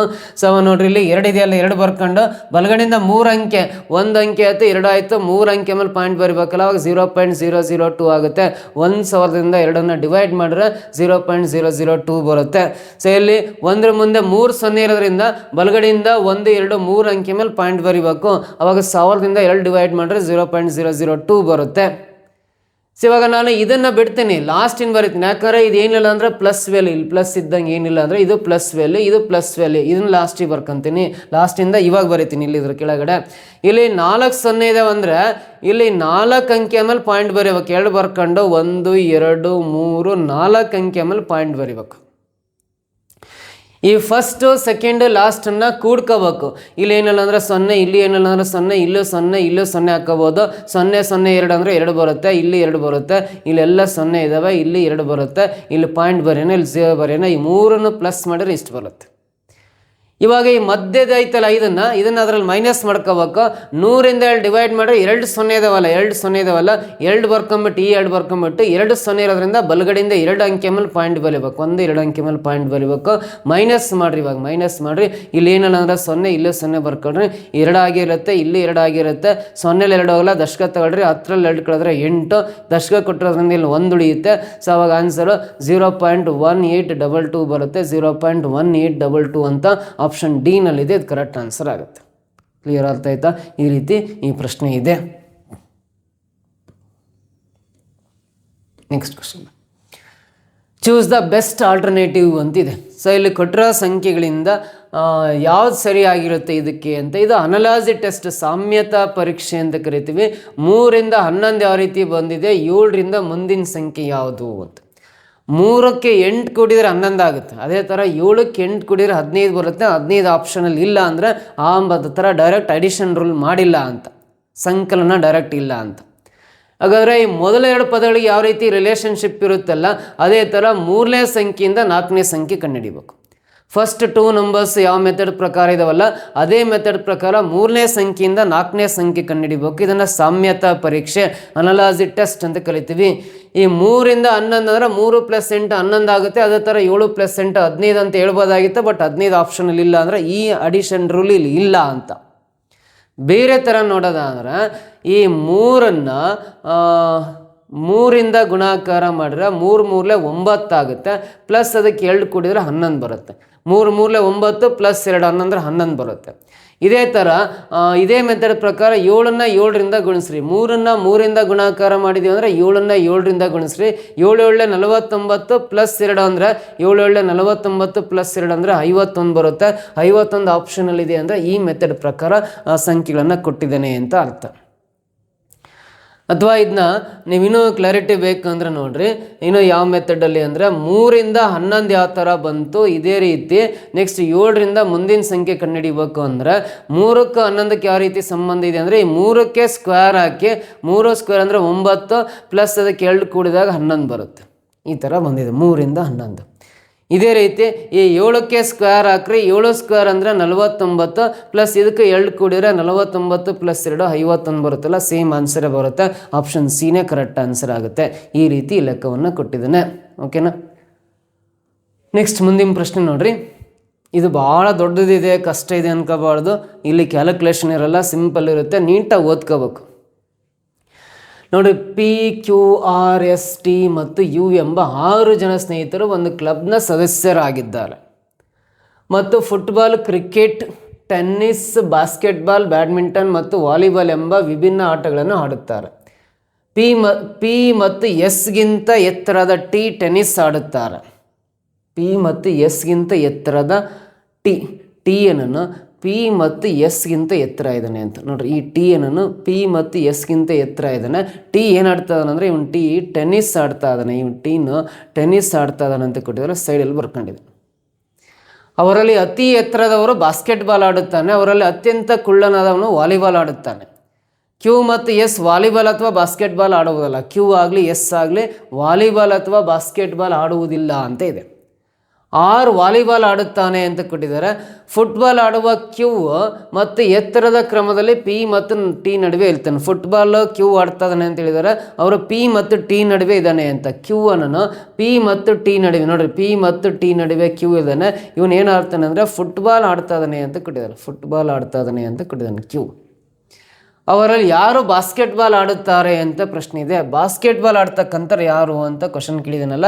ಸೊ ಇದಕ್ಕೆ ನಿಮಗೆ ಡಯಾಗ್ರಾಮೆಟಿಕಲಿ ನಿಮಗೆ ಆನ್ಸರ್ ಮಾಡೋದಾದ್ರೆ ನೋಡ್ರಿ, 1 2 3 4 ಇಷ್ಟು ಜನ ಇರೋದಲ್ಲಿ 6 ಜನ ಅಲ್ಲ, ನೆಕ್ಸ್ಟ್ 5 6 ಜನ ಈ ಥರ ಅವ್ರ ಎತ್ತಕ್ಕೆ ಅನುಗುಣವಾಗಿ ನಿಂತ್ಕೊಂಡಿದ್ದಾನೆ ಅಂದ್ಕೊಳ್ಳೋಣ. ಇಲ್ಲಿ ನೋಡ್ರಿ, ಅತಿ ಎತ್ತರದವನು ಬಾಸ್ಕೆಟ್ಬಾಲ್ ಆಡುತ್ತಾನೆ ಅಂತಿದ್ದಾನೆ. ಅತಿ ಎತ್ತರ ಇದನ್ನಲ್ಲ, ಇವನು ಬಾಸ್ಕೆಟ್ಬಾಲ್ ಆಡ್ತಾನೆ ಅಂತ. ಇವನು ಬಾಸ್ಕೆಟ್ಬಾಲ್ ಆಡ್ತಾ ಇದ್ದಾನೆ ಅಂತ ಕೊಟ್ಟಿದ್ದಾನೆ. ಅತಿ ಎತ್ತರ ಇರೋನು ಬಾಸ್ಕೆಟ್ಬಾಲ್ ಅಂತ. ಅವರಲ್ಲಿ ಅತ್ಯಂತ ಕುಳ್ಳನಾದವನು ವಾಲಿಬಾಲ್ ಆಡುತ್ತಾನೆ ಅಂತ ಕೊಟ್ಟಿದ್ದಾನೆ. ಕುಳ್ಳನಾದವನು ಇವನದಲ್ಲ, ಇವನು ವಾಲಿಬಾಲ್ ಆಡ್ತಾ ಇದ್ದಾನೆ ಅಂತ ಹೇಳಿದ್ದಾನೆ. ವಾಲಿಬಾಲ್ ಅಂತ ಕೊಟ್ಟಿದ್ದಾನೆ. ಕುಳ್ಳಾಗಿರ್ತಕ್ಕಂಥನು ವಾಲಿಬಾಲ್ ಆಡ್ತಾನೆ ಅಂತ. ನೆಕ್ಸ್ಟ್ ನೋಡ್ರಿ, ವಾಲಿಬಾಲ್ ಆಡ್ತಾನೆ ಅಂತ ಕೊಟ್ಟಿದ್ದಾರೆ. ಟೀನ ಇಲ್ಲಿ 4 ಜನ ಹೆಸರಿದೆ ಅಲ್ಲ, ಟೀನ ಇಲ್ಲಿ S ವಾಲಿಬಾಲ್ ಆಡ್ತಾನೆ ಅಂದರೆ S ಲಾಸ್ಟಿಗೆ ಬರೆಯೋಣ. ಎಸ್ನ ಇಲ್ಲಿ ಬರೆಯೋಣ ಅಂದರೆ S ವಾಲಿಬಾಲ್ ಅಥವಾ ಬಾಸ್ಕೆಟ್ಬಾಲ್ ಆಡಲ್ಲ ಅಂದರೆ ಈ ಪ್ಲೇಸಲ್ಲಿ S ಬರಲ್ಲ. S ಈ ಪ್ಲೇಸಲ್ಲಿ ಬರಲ್ಲ. ನೋಡ್ರಿ, 4 ಜನ ಹೆಸರು ಕಂಟಿನ್ಯೂ ಬರ್ದೇನಲ್ಲ, ಇವು 4 ಕಂಟಿನ್ಯೂ ಹೆಸರು ಬರಿಬೇಕು. 4 ಕಂಟಿನ್ಯೂ ಹೆಸರು ಬರಿಬೇಕಾದ್ರೆ ಲಾಸ್ಟಿಗೆ S ಬರೆಯಂಗಿಲ್ಲ. ಯಾಕಂದ್ರೆ ಇಲ್ಲಿ S ಬರ್ಕೊಂಡ್ವಿ ಅಂದರೆ S ವಾಲಿಬಾಲ್ ಆಡ್ದಂಗೆ ಆಗುತ್ತೆ. ಇಲ್ಲಿ S ವಾಲಿಬಾಲ್ ಅಥವಾ ಬಾಸ್ಕೆಟ್ಬಾಲ್ ಆಡುವುದಿಲ್ಲ ಅಂತ ಕೊಟ್ಟಿರೋದ್ರಿಂದ Sನ ಇಲ್ಲಿ ಬರೆಯೋಕ್ಕಾಗಲ್ಲ. ಇಲ್ಲಿ S ಬರ್ಕೊಂಡೆ ಅಂದ್ರೆ ಅದ್ರ ಪಕ್ಕದಲ್ಲಿ ಇಲ್ಲಿ P ಬರಿಬೇಕು. P ಪಕ್ಕದಲ್ಲಿ ಇಲ್ಲಿ Q ಬರಿಬೇಕು. Q ಪಕ್ಕದ ಈ ಕಡೆ ಯಾವುದಿದೆ ಹೇಳ್ರಿ, T ಇದೆಯಲ್ಲ, T ಇಲ್ಲಿ ಬರಿಬೇಕು. T ಇಲ್ಲಿ ಬರಿಬೇಕು. ಸೊ ಈ ರೀತಿ ಬರ್ಕೊಂಡು TQPS ಅಂತ ಬರ್ಕೊಂಡ್ರೆ T ಅನ್ನನ್ನು ಟೆನ್ನಿಸ್ ಆಡ್ತಾ ಇದ್ದಾನೆ ಅಂತ ಹೇಳಿದರೆ ಇಲ್ಲಿ ಟೆನ್ನಿಸ್ ಬರೀತಾ ಇದ್ದಾನೆ. T ಅನ್ನನ್ನು ಟೆನ್ನಿಸ್ ಆಡ್ತಾ ಇದ್ದಾನೆ. ಆಮೇಲೆ Q ಅನ್ನನ್ನು ಫುಟ್ಬಾಲ್ ಆಡ್ತಾನೆ ಅಂತ ಕೊಟ್ಟಿದ್ದಾರೆ. Q ಅನ್ನನ್ನು ಫುಟ್ಬಾಲ್ ಆಡ್ತಾನೆ ಅಂತ ಕೊಟ್ಟಿದ್ದಾರೆ. ಫುಟ್ಬಾಲ್ ಇಲ್ಲಿ ಬರೀತಾ ಇದ್ದಾನೆ. ಸೊ S ಅನ್ನು ನೋಡ್ರಿ, S ಅನ್ನೋ ವ್ಯಕ್ತಿ ವಾಲಿಬಾಲ್ ಅಥವಾ ಬಾಸ್ಕೆಟ್ಬಾಲ್ ಆಡಲ್ಲ ಅಂತಿದ್ದಾರೆ. ವಾಲಿಬಾಲ್ ಅಥವಾ ಬಾಸ್ಕೆಟ್ಬಾಲ್ ಆಡಲ್ಲ ಅಂದರೆ ಇಲ್ಲಿ S ಬರೆಯಂಗಿಲ್ಲ ಅಂತ ಗೊತ್ತಾಯ್ತು, ಇಲ್ಲಿ S ಬರೆಯಂಗಿಲ್ಲ ಅಂತ ಗೊತ್ತಾಯ್ತು, ಇಲ್ಲಿ S ಇದನ್ನು. ವಾಲಿಬಾಲು ಬಾಸ್ಕೆಟ್ಬಾಲ್ ಬಿಟ್ಟರೆ ಉಳಿದಿರೋ ಗೇಮ್ಸ್ ಯಾವುದಂದ್ರೆ ಕ್ರಿಕೆಟ್ ಉಳ್ಕೊಂಡಿದೆ. ಮತ್ತೊಂದು ಯಾವುದಿದೆ ಅಂದರೆ ಬ್ಯಾಡ್ಮಿಂಟನ್ ಆಯಿತು, ಟೆನ್ನಿಸ್, ಬಾಸ್ಕೆಟ್ಬಾಲು, ವಾಲಿಬಾಲು, ಬ್ಯಾಡ್ಮಿಂಟನ್ ಉಳ್ಕೊಂಡಿದೆ. Sಗೆ ಇವೆರಡರಲ್ಲಿ ಯಾವುದಾದ್ರು ಒಂದು ಬರಿಬೋದು. ನೆಕ್ಸ್ಟ್ ನೋಡ್ರಿ, ಇಲ್ಲಿ P ಮತ್ತು Sಗಿಂತ ಎತ್ತರದ P ಮತ್ತು Sಗಿಂತ ಎತ್ತರ T ಟೆನ್ನಿಸ್ ಆಡುತ್ತಾರೆ. ಅವರಲ್ಲಿ ಅತಿ ಎತ್ತರದವರು ಬಾಸ್ಕೆಟ್ಬಾಲು, ಅತಿ ಕುಳ್ಳನಾದವನು ವಾಲಿಬಾಲು. Q ಮತ್ತು S ವಾಲಿಬಾಲ್ ಅಥವಾ ಬಾಸ್ಕೆಟ್ಬಾಲ್ ಆಡುವುದಿಲ್ಲ. R ವಾಲಿಬಾಲ್ ಆಡುತ್ತಾನೆ ಅಂತ ಕೊಟ್ಟಿದ್ದಾರೆ.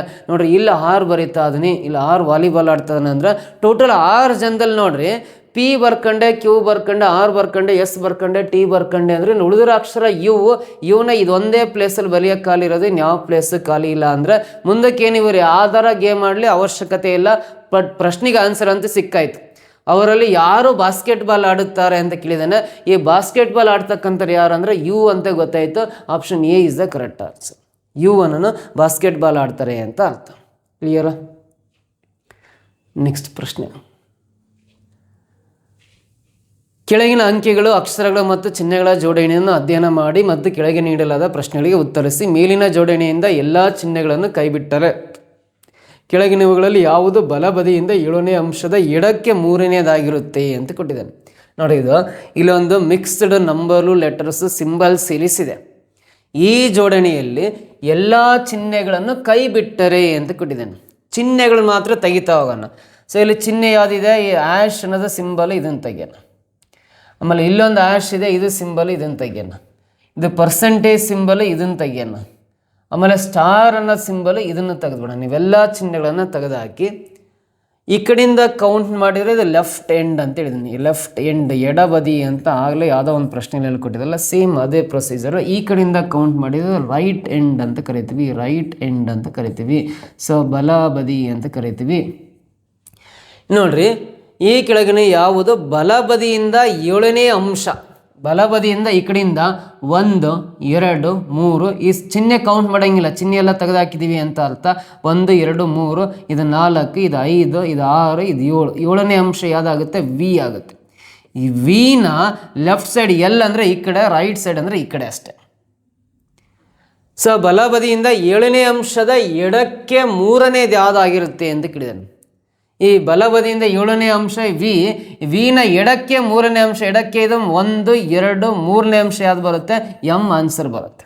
3ನೇ ಅಂಶ, ಯಾಕಂದ್ರೆ ಚಿಹ್ನೆಯನ್ನು ತೆಗೆದುಹಾಕಿದ್ವಿ ಅಂದರೆ ಎಡಕ್ಕೆ 3ನೇ ಅಂಶ ಎಚ್ ಜಿ ಬಿಟ್ಟರೆ 3ನೇ ಅಂಶ ಎಮ್ ಆಗಿರುತ್ತೆ. ಎಮ್ ಆಪ್ಷನ್ ಏನಲ್ಲಿದೆ ನೋಡ್ರಿ, ಇದು ಕರೆಕ್ಟ್ ಆನ್ಸರ್. ಎಮ್ಮಲ್ಲಿ ಆಪ್ಷನ್ ಏನಲ್ಲಿದೆ, that is the right answer. ಈ ರೀತಿ ಸಿಂಪಲ್ಲಾಗಿ ವಿತೌಟ್ ಕ್ಯಾಲ್ಕುಲೇಷನ್ ನಾವು ಸ್ಕೋರ್ ಮಾಡ್ಕೋಬೋದು. ನೆಕ್ಸ್ಟ್ ಪ್ರಶ್ನೆ ನೋಡ್ರಿ, ಎ ಒಂದು ಕೆಲಸವನ್ನು 15 ದಿನಗಳಲ್ಲಿ ಮತ್ತು ಬಿ 20 ದಿನಗಳಲ್ಲಿ ಮಾಡಬಹುದು ಅಂತಿದೆ. ಒಂದು ಕೆಲಸನ ಎ ಮಾಡಿದರೆ 15 ದಿನದಲ್ಲಿ ಕಂಪ್ಲೀಟ್ ಆಗುತ್ತೆ ಅಂತ, ಅದೇ ಕೆಲಸವನ್ನು ಬಿ ಏನಾದರೂ ಮಾಡಿದರೆ 20 ದಿನದಲ್ಲಿ ಕಂಪ್ಲೀಟ್ ಆಗುತ್ತೆ ಅಂತ ಅರ್ಥ. ಅವರು 4 ದಿನಗಳ ಕಾಲ ಒಟ್ಟಿಗೆ ಕೆಲಸ ಮಾಡಿದರೆ, ಎ ಮತ್ತು ಬಿ ಇಬ್ಬರು ಸೇರಿ 4 ದಿನ ಒಟ್ಟಿಗೆ ಕೆಲಸ ಮಾಡಿದ್ದಾರೆ. ಉಳಿದಿರುವ ಕೆಲಸದ ಭಾಗ ಎಷ್ಟು, ಇನ್ನೆಷ್ಟು ಭಾಗದಷ್ಟು ಕೆಲಸ ಉಳ್ಕೊಂಡಿದೆ ಅಂತ ಪ್ರಶ್ನೆ ಕೇಳಿದ್ದಾರೆ. ಸೊ ಇದಕ್ಕೆ ಆನ್ಸರ್ ಮಾಡ್ಬೇಕಂದ್ರೆ ನೋಡ್ರಿ, ಎ ಒಬ್ಬನೇ ಒಂದು ಕೆಲಸ ಮಾಡ್ಲಿಕ್ಕೆ 15 ದಿನ ಬೇಕು, ಬಿ ಒಬ್ಬನೇ ಆ ಕೆಲಸ ಮಾಡ್ಲಿಕ್ಕೆ 20 ದಿನ ಬೇಕಲ್ಲ. ಈ 15ಕ್ಕೆ 20ಕ್ಕೆ ಲಾಸ್ ಸಹ ಕಂಡುಹಿಡ್ಕೋಬೇಕು, LCM ಅಂತ ಕರಿತೀವಿ.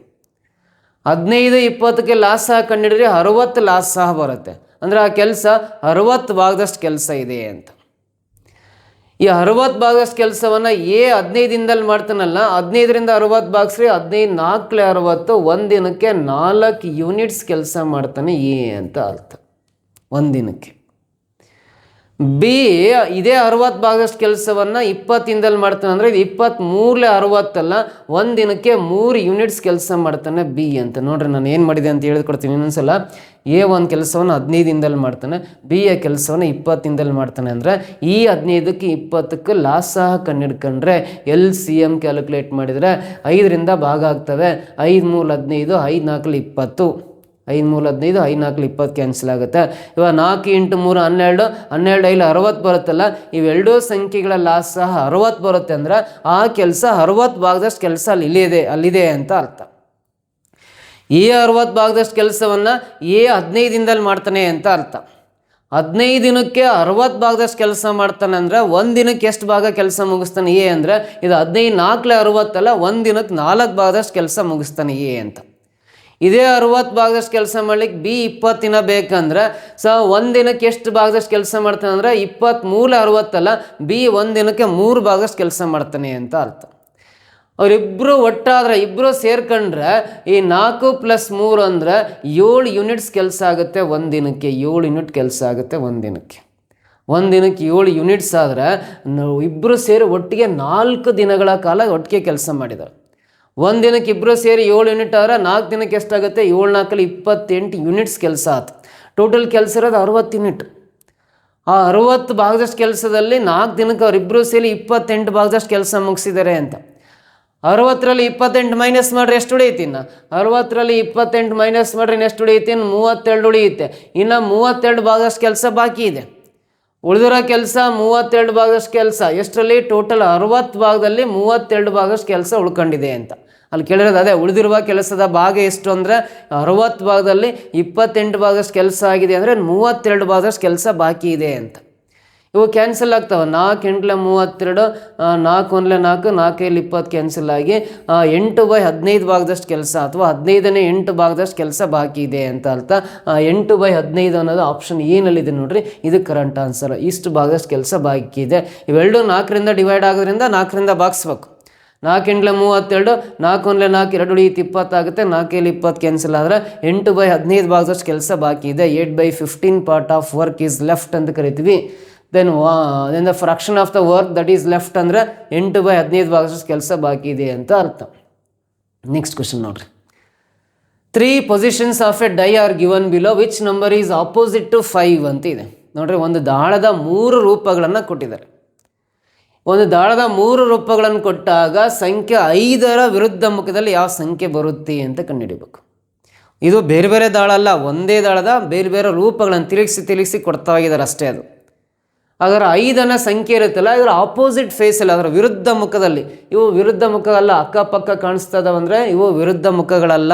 5 ಮೇಲಿದೆ ಅಂದರೆ ಕೆಳಗಡೆ ಒಂದು ಫೇಸ್ ಇರುತ್ತೆ, ಆ ಕೆಳಗೆ ಇರೋ ಫೇಸಲ್ಲಿ ಯಾವ ಸಂಖ್ಯೆ ಕಾಣುತ್ತೆ ಅಂತ ಹೇಳ್ಬೇಕು. ಸೊ ಇಲ್ಲಿ 5 ಇದೆ ಅಂದರೆ ಪಕ್ಕದಲ್ಲೇ ಒಂದು ವಿರುದ್ಧ ಮುಖ ಇರುತ್ತೆ, ಅಲ್ಲಿ ಯಾವ ಸಂಖ್ಯೆ ಇರುತ್ತೆ ಅಂತ ಹೇಳ್ಬೇಕು. 5ರ ವಿರುದ್ಧ ಮುಖದಲ್ಲಿ ಯಾವ ಸಂಖ್ಯೆ ಬರುತ್ತೆ ಅಂತ ಕಂಡುಹಿಡಿಯೋದಾದ್ರೆ, ಇದು ಒಂದು ದಾಳಕ್ಕೆ 6 ಮುಖಗಳಿರ್ತವೆ ಅಂದರೆ 1ರಿಂದ 6 ತನಕ ಸಂಖ್ಯೆಗಳಿರ್ತವೆ ಅಂತ. 1 to 6ವರೆಗೂ ಸಂಖ್ಯೆಗಳಿರ್ತವೆ ಅಂತ ಅರ್ಥ. 1 to 6ವರೆಗೂ ಸಂಖ್ಯೆ ಬರ್ಕೊಂಡು 5ರ ವಿರುದ್ಧ ಮುಖದ ಸಂಖ್ಯೆ ಕಂಡುಹಿಡಿಬೇಕಂದ್ರೆ 5ನ್ನ ಮಾರ್ಕ್ ಮಾಡ್ಕೋಬೇಕಿಲ್ಲಿ. 5ರ ವಿರುದ್ಧ ಮುಖದ ಸಂಖ್ಯೆ ಕೇಳಿದಾನೆ ಅಂದರೆ 5ನ್ನ ಮಾರ್ಕ್ ಮಾಡ್ಕೊಂಡು, ಮೊದಲನೇ ದಾಳದಲ್ಲಿ 5 ಇದೆಯಾ ಅಂದರೆ 5 ಇದೆ. ಈ 5ರ ಪಕ್ಕದಲ್ಲಿ 6 ಮತ್ತು 3 ಕಾಣಿಸ್ತಾ ಇದ್ದಾವೆ ಅಂದರೆ ಈ 6 ಆಗಲಿ ಅಥವಾ 3 ಆಗಲಿ 5ಕ್ಕೆ ಆಪೋಸಿಟಾಗಿ ಬರೋಲ್ಲ, 5ರ ಪಕ್ಕದಲ್ಲೇ ಕಾಣಿಸ್ತಾ ಇದ್ದಾವೆ ಅಂದರೆ 5ಕ್ಕೆ ವಿರುದ್ಧವಾಗಿ 6 ಆಗಲಿ 3 ಆಗಿ ಬರೋಕ್ಕೆ ಚಾನ್ಸೇ ಇಲ್ಲ. ಹಾಗಾಗಿ 6 ಮತ್ತು 3 ಕ್ಯಾನ್ಸಲ್ ಮಾಡ್ತೀನಿ ಇಲ್ಲಿ. ಎರಡನೇ ದಾಳದಲ್ಲಿ 5 ಕಾಣಿಸ್ತಾ ಇದೆ ಅಂದರೆ ಇಲ್ಲಿ ಪಕ್ಕದಲ್ಲಿ 3 ಮತ್ತು 4 ಕಾಣಿಸ್ತಾ ಇದ್ದಾವೆ ಅಂದರೆ ಈ 3 ಮತ್ತು 4 5ರ ಪಕ್ಕದ ಮುಖಗಳಲ್ಲೇ ಕಾಣಿಸ್ತಾ ಇದ್ದಾವೆ ಅಂದರೆ ಆಲ್ರೆಡಿ 3 ಕ್ಯಾನ್ಸಲ್ ಮಾಡಿದ್ದೀನಿ, 4 ಕ್ಯಾನ್ಸಲ್ ಮಾಡ್ತಾ ಇದ್ದಾನೆ. ಸೊ ಈ 3 ಮತ್ತು 4 ನಾವು 5ಕ್ಕೆ ಆಪೋಸಿಟಾಗಿ ಬರೋಕ್ಕೆ ಸಾಧ್ಯನೇ ಇಲ್ಲ. ಮೂರನೇ ದಾಳಕ್ಕೆ ಬರ್ತೀನಿ, ಇಲ್ಲಿ 5 ಇದೆ ಅಂದರೆ 5ರ ಪಕ್ಕದಲ್ಲಿ ಇಲ್ಲಿ 2 ಮತ್ತು 4 ಇದೆ ಅಂದರೆ 5ರ ಅಕ್ಕಪಕ್ಕದ ಮುಖಗಳಲ್ಲಿ 2 ಮತ್ತು 4 ಕಾಣಿಸ್ತಾ ಇರೋದ್ರಿಂದ ಇವು 5ಕ್ಕೆ ಆಪೋಸಿಟಾಗಿ ಬರೋದೇ ಇಲ್ಲ. ಹಾಗಾಗಿ 4 ಕ್ಯಾನ್ಸಲ್ ಆಗಿದೆ, ಇನ್ನು 2 ಅಷ್ಟೇ ಕ್ಯಾನ್ಸಲ್ ಮಾಡ್ತೀನಿ ನೋಡ್ರಿ. ಇವಾಗ ಕ್ಯಾನ್ಸಲ್ ಆಗ್ದಂಗೆ ಉಳಿದಿರೋದು ಇದು ಒಂದೇ ಅಲ್ಲ, 5ಕ್ಕೆ ಆಪೋಸಿಟ್ ಫೇಸಲ್ಲಿ 1 ಇರುತ್ತೆ ಅಂತ ಅರ್ಥ ಅಷ್ಟೇ. 5ರ ವಿರುದ್ಧ ಮುಖದಲ್ಲಿ ಯಾವ ಸಂಖ್ಯೆ ಇರುತ್ತೆ? 1 ಇರುತ್ತೆ. ಆಪ್ಷನ್ ಡಿ ನಲ್ಲಿದೆ ನೋಡ್ರಿ, ಇದು ರೈಟ್ ಆನ್ಸರ್. ಈ ರೀತಿ ಸಿಂಪಲ್ಲಾಗಿ ಈ ದಾಳಕ್ಕೆ ಸಂಬಂಧಪಟ್ಟಂಥ ಪ್ರಶ್ನೆಯನ್ನು ಬಿಡಿಸ್ಬೋದು ನಾವು. ನೆಕ್ಸ್ಟ್ ಪ್ರಶ್ನೆ ಬರೋಣ. At 3:30 PM the minute hand of a clock points towards east. Towards which direction the hour hand will point at 9 PM. ನೋಡ್ರಿ, ಮಧ್ಯಾಹ್ನ 3:30ಕ್ಕೆ ಗಡಿಯಾರದ ನಿಮಿಷದ ಮುಳ್ಳು ಪೂರ್ವ ದಿಕ್ಕನ್ನು ತೋರಿಸುತ್ತೆ. ನಿಮಿಷದ ಮುಳ್ಳು ರಾತ್ರಿ 9 ಗಂಟೆಗೆ ಗಂಟೆಯ ಮುಳ್ಳು ಯಾವ ದಿಕ್ಕಿನ ಕಡೆಗೆ ತೋರಿಸುತ್ತದೆ ಅಂತ ಪ್ರಶ್ನೆ ಇದೆ ನೋಡ್ರಿ. ನಾನು ಇದಕ್ಕೆ ಫಸ್ಟ್ ಒಂದು ಸರ್ಕಲ್ ಡ್ರಾ ಮಾಡ್ತೀನಿ, ವೃತ್ತ ಹಾಕ್ತೀನಿ. ಈ ವೃತ್ತದೊಳಗಡೆ 8 ದಿಕ್ಕುಗಳ ಚಿತ್ರ ಬರಿತೀನಿ. 8 ದಿಕ್ಕುಗಳ ಚಿತ್ರ ಬರಿತೀನಿ. 8 ದಿಕ್ಕುಗಳನ್ನು ಹಾಕ್ತೀನಿ. ಸೊ ಮೇಲೆ ಯಾವಾಗಲೂ ಉತ್ತರ ದಿಕ್ಕನ್ನೇ ಬರಿಬೇಕು, ಕೆಳಗಡೆ ಯಾವಾಗಲೂ ದಕ್ಷಿಣ ದಿಕ್ಕನ್ನೇ ಬರಿಬೇಕು, ಬಲಭಾಗದಲ್ಲಿ ಯಾವಾಗಲೂ ಪೂರ್ವ ದಿಕ್ಕನ್ನೇ ಬರಿಬೇಕು, ಎಡಭಾಗದಲ್ಲಿ ಯಾವಾಗಲೂ ಪಶ್ಚಿಮ ದಿಕ್ಕನ್ನೇ ಬರಿಬೇಕು. ಸೊ ಇದು VINA ಅಂತ 4 ಉಪದಿಕ್ಕುಗಳು. VINA ವೀಣಾ ಅಂತ ನಿಮ್ಮ ಗರ್ಲ್ ಫ್ರೆಂಡ್ ನೇಮ್ ನಿಂತ್ಕೋಬೇಕು. VINA ವೀಣಾ ಅಂತ. VINA ವಿ ಫಾರ್ ಇಲ್ಲಿ ವಾಯುವ್ಯ ಅಂತ ಅರ್ಥ, I ಫಾರ್ ಈಶಾನ್ಯ ಅಂತ ಅರ್ಥ, N ಫಾರ್ ನೈಋತ್ಯ ಅಂತ ಅರ್ಥ, A ಫಾರ್ ಆಗ್ನೇಯ ಅಂತ ಅರ್ಥ. ಇವು 4 ಉಪದಿಕ್ಕುಗಳು ಹೆಸರು ಬರ್ಕೊಂಡೆ. ಸೊ ಇದು ಗಡಿಯಾರಕ್ಕೆ ಸಂಬಂಧಪಟ್ಟಂತೆ ನಾವು ಹೇಳ್ತಾ ಹೋಗೋದಾದ್ರೆ ನೋಡ್ರಿ, ಇದು ಉತ್ತರ ದಿಕ್ಕ ಹತ್ರ ಇರೋದು ಗಡಿಯಾರದಲ್ಲಿ 12 ಗಂಟೆ ತೋರಿಸುತ್ತೆ, ದಕ್ಷಿಣ ದಿಕ್ಕಲ್ಲಿರೋದು ಗಡಿಯಾರದಲ್ಲಿ 6 ಗಂಟೆ ತೋರಿಸುತ್ತೆ, ಪೂರ್ವ ದಿಕ್ಕಲ್ಲಿರೋದು ಗಡಿಯಾರದಲ್ಲಿ 3 ಗಂಟೆ, ಪಶ್ಚಿಮ ದಿಕ್ಕಲ್ಲಿರೋದು 9 ಗಂಟೆ ತೋರಿಸುತ್ತೆ.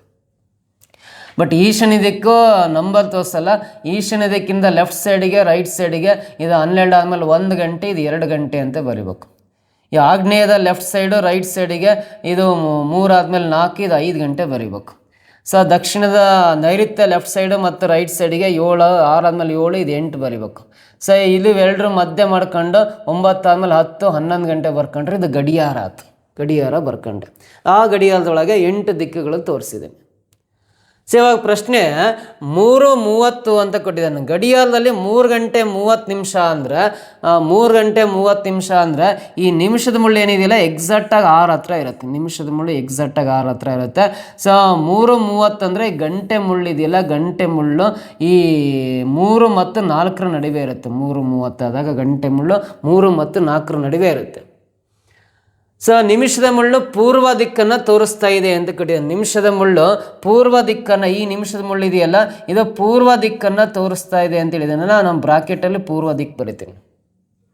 ನಿಮಗೆ ನೋಡ್ರಿ ಆ 8 ದಿಕ್ಕುಗಳ ಚಿತ್ರ ಗೊತ್ತಿದೆಯಲ್ಲ, ಮೇಲೆ ಉತ್ತರ, ಕೆಳಗಡೆ ದಕ್ಷಿಣ, ಬಲಭಾಗಕ್ಕೆ ಪೂರ್ವ ದಿಕ್ಕು, ಎಡಭಾಗಕ್ಕೆ ಪಶ್ಚಿಮ ದಿಕ್ಕು ಬರ್ಕೊಂಡು 4 ಉಪದಿಕ್ಕುಗಳು ಬರೆಯೋದಾದ್ರೆ ವಿ ಅಂದರೆ ವಾಯುವ್ಯ, ಐ ಅಂದರೆ ಈಶಾನ್ಯ, ಎನ್ ಅಂದರೆ ನೈಋತ್ಯ, ಎ ಅಂದರೆ ಆಗ್ನೇಯ ಅಂತ ಸೈಡಲ್ಲಿ ಬರ್ಕೊಂಡ್ಬಿಟ್ಟು ಸೊ ಇಲ್ಲಿ ದಕ್ಷಿಣ ದಿಕ್ಕನ್ನು ಪೂರ್ವ ಅಂದರೆ ಈ ನಿಮಿಷದ ಮುಳ್ಳು ಪೂರ್ವ ದಿಕ್ಕಾಗಿ ತೋರಿಸ್ತಾ ಇದೆ ಅಂತ ಕೊಟ್ಟಿದ್ದಾನಂದ್ರೆ ಈ ಪೂರ್ವದ ಪಕ್ಕದಲ್ಲಿ ಬಲಭಾಗದಲ್ಲಿ ಯಾವ ದಿಕ್ಕು ಕಾಣಿಸುತ್ತೆ, ಆಗ್ನೇಯ ಕಾಣಿಸುತ್ತಲ್ಲ, ಇಲ್ಲಿ ಪೂರ್ವ ಪಕ್ಕದಲ್ಲಿ ಇಲ್ಲಿ ಆಗ್ನೇಯ ಬರಿಬೇಕು. ಸೊ ಆಗ್ನೇಯ ಪಕ್ಕದಲ್ಲಿ ದಕ್ಷಿಣ ಕಾಣಿಸುತ್ತಲ್ಲ, ಇಲ್ಲಿ ಆಗ್ನೇಯ ಪಕ್ಕದಲ್ಲಿ ಇಲ್ಲಿ ದಕ್ಷಿಣ ಬರಿಬೇಕು. ದಕ್ಷಿಣ ಪಕ್ಕದಲ್ಲಿ ಇಲ್ಲಿ ನೈಋತ್ಯ ಕಾಣಿಸುತ್ತಲ್ಲ, ಇಲ್ಲಿ ದಕ್ಷಿಣ ಪಕ್ಕದಲ್ಲಿ ನೈಋತ್ಯ ಬರಿಬೇಕು. ನೈಋತ್ಯ ಪಕ್ಕದಲ್ಲಿ ಪಶ್ಚಿಮ ಕಾಣಿಸುತ್ತಲ್ಲ, ಇಲ್ಲಿ ಪಶ್ಚಿಮ ದಿಕ್ಕು ಬರಿಬೇಕು, ಕ್ಲಾಕ್ ವೈಸ್ ಡೈರೆಕ್ಷನ್. ಪಶ್ಚಿಮ ಪಕ್ಕದಲ್ಲಿ ವಾಯುವ್ಯ ಕಾಣಿಸುತ್ತಲ್ಲ, ಇಲ್ಲಿ ವಾಯುವ್ಯ ದಿಕ್ಕು ಬರಿಬೇಕು. ವಾಯುವ್ಯ ಪಕ್ಕದಲ್ಲಿ ಉತ್ತರ ದಿಕ್ಕು ಬರುತ್ತಲ್ಲ, ಇಲ್ಲಿ ಉತ್ತರ ದಿಕ್ಕನ್ನು ಬರಿಬೇಕು. ಉತ್ತರದ ಪಕ್ಕದಲ್ಲಿ ಈಶಾನ್ಯ ದಿಕ್ಕು ಬರುತ್ತಲ್ಲ, ಇಲ್ಲಿ ಈಶಾನ್ಯ ದಿಕ್ಕು ಬರಿಬೇಕು. ಈಶಾನ್ಯ ಪಕ್ಕದಲ್ಲಿ ಪೂರ್ವ ದಿಕ್ಕು ಬರುತ್ತಲ್ಲ, ಇಲ್ಲಿ ಪೂರ್ವ ದಿಕ್ಕು ಕರೆಕ್ಟ್ ಇದೆ ನೋಡ್ರಿ. ಇವಾಗ ಇದರ ಪ್ರಕಾರ ಮತ್ತೆ ದಿಕ್ಕುಗಳನ್ನು ಆ ಪ್ರಶ್ನೆ ಪ್ರಕಾರ ಚೇಂಜ್ ಮಾಡಿ ಬರ್ಕೊಂಡೆ. ಯಾಕಂದ್ರೆ ಇದು ನಿಮಿಷದ ಮುಳ್ಳು ಪೂರ್ವ ದಿಕ್ಕು ತೋರಿಸ್ತಾ ಇದೆ ಅಂದರೆ ಇವು ಯಾವ್ಯಾವ ದಿಕ್ಕಾಗಿ ತೋರಿಸ್ತದವೆ ಅಂತ ಈ ರೆಡ್ ಇಂಕಲ್ಲಿ ಬರೆದ ನೋಡ್ರಿ. ಇವಾಗ ಪ್ರಶ್ನೆ ಏನಕ್ಕೆ ಕೊಟ್ಟಿದ್ದಾನೆ ಅಂದ್ರೆ ಹೋದ್ರಿ ಮುಂದೆ,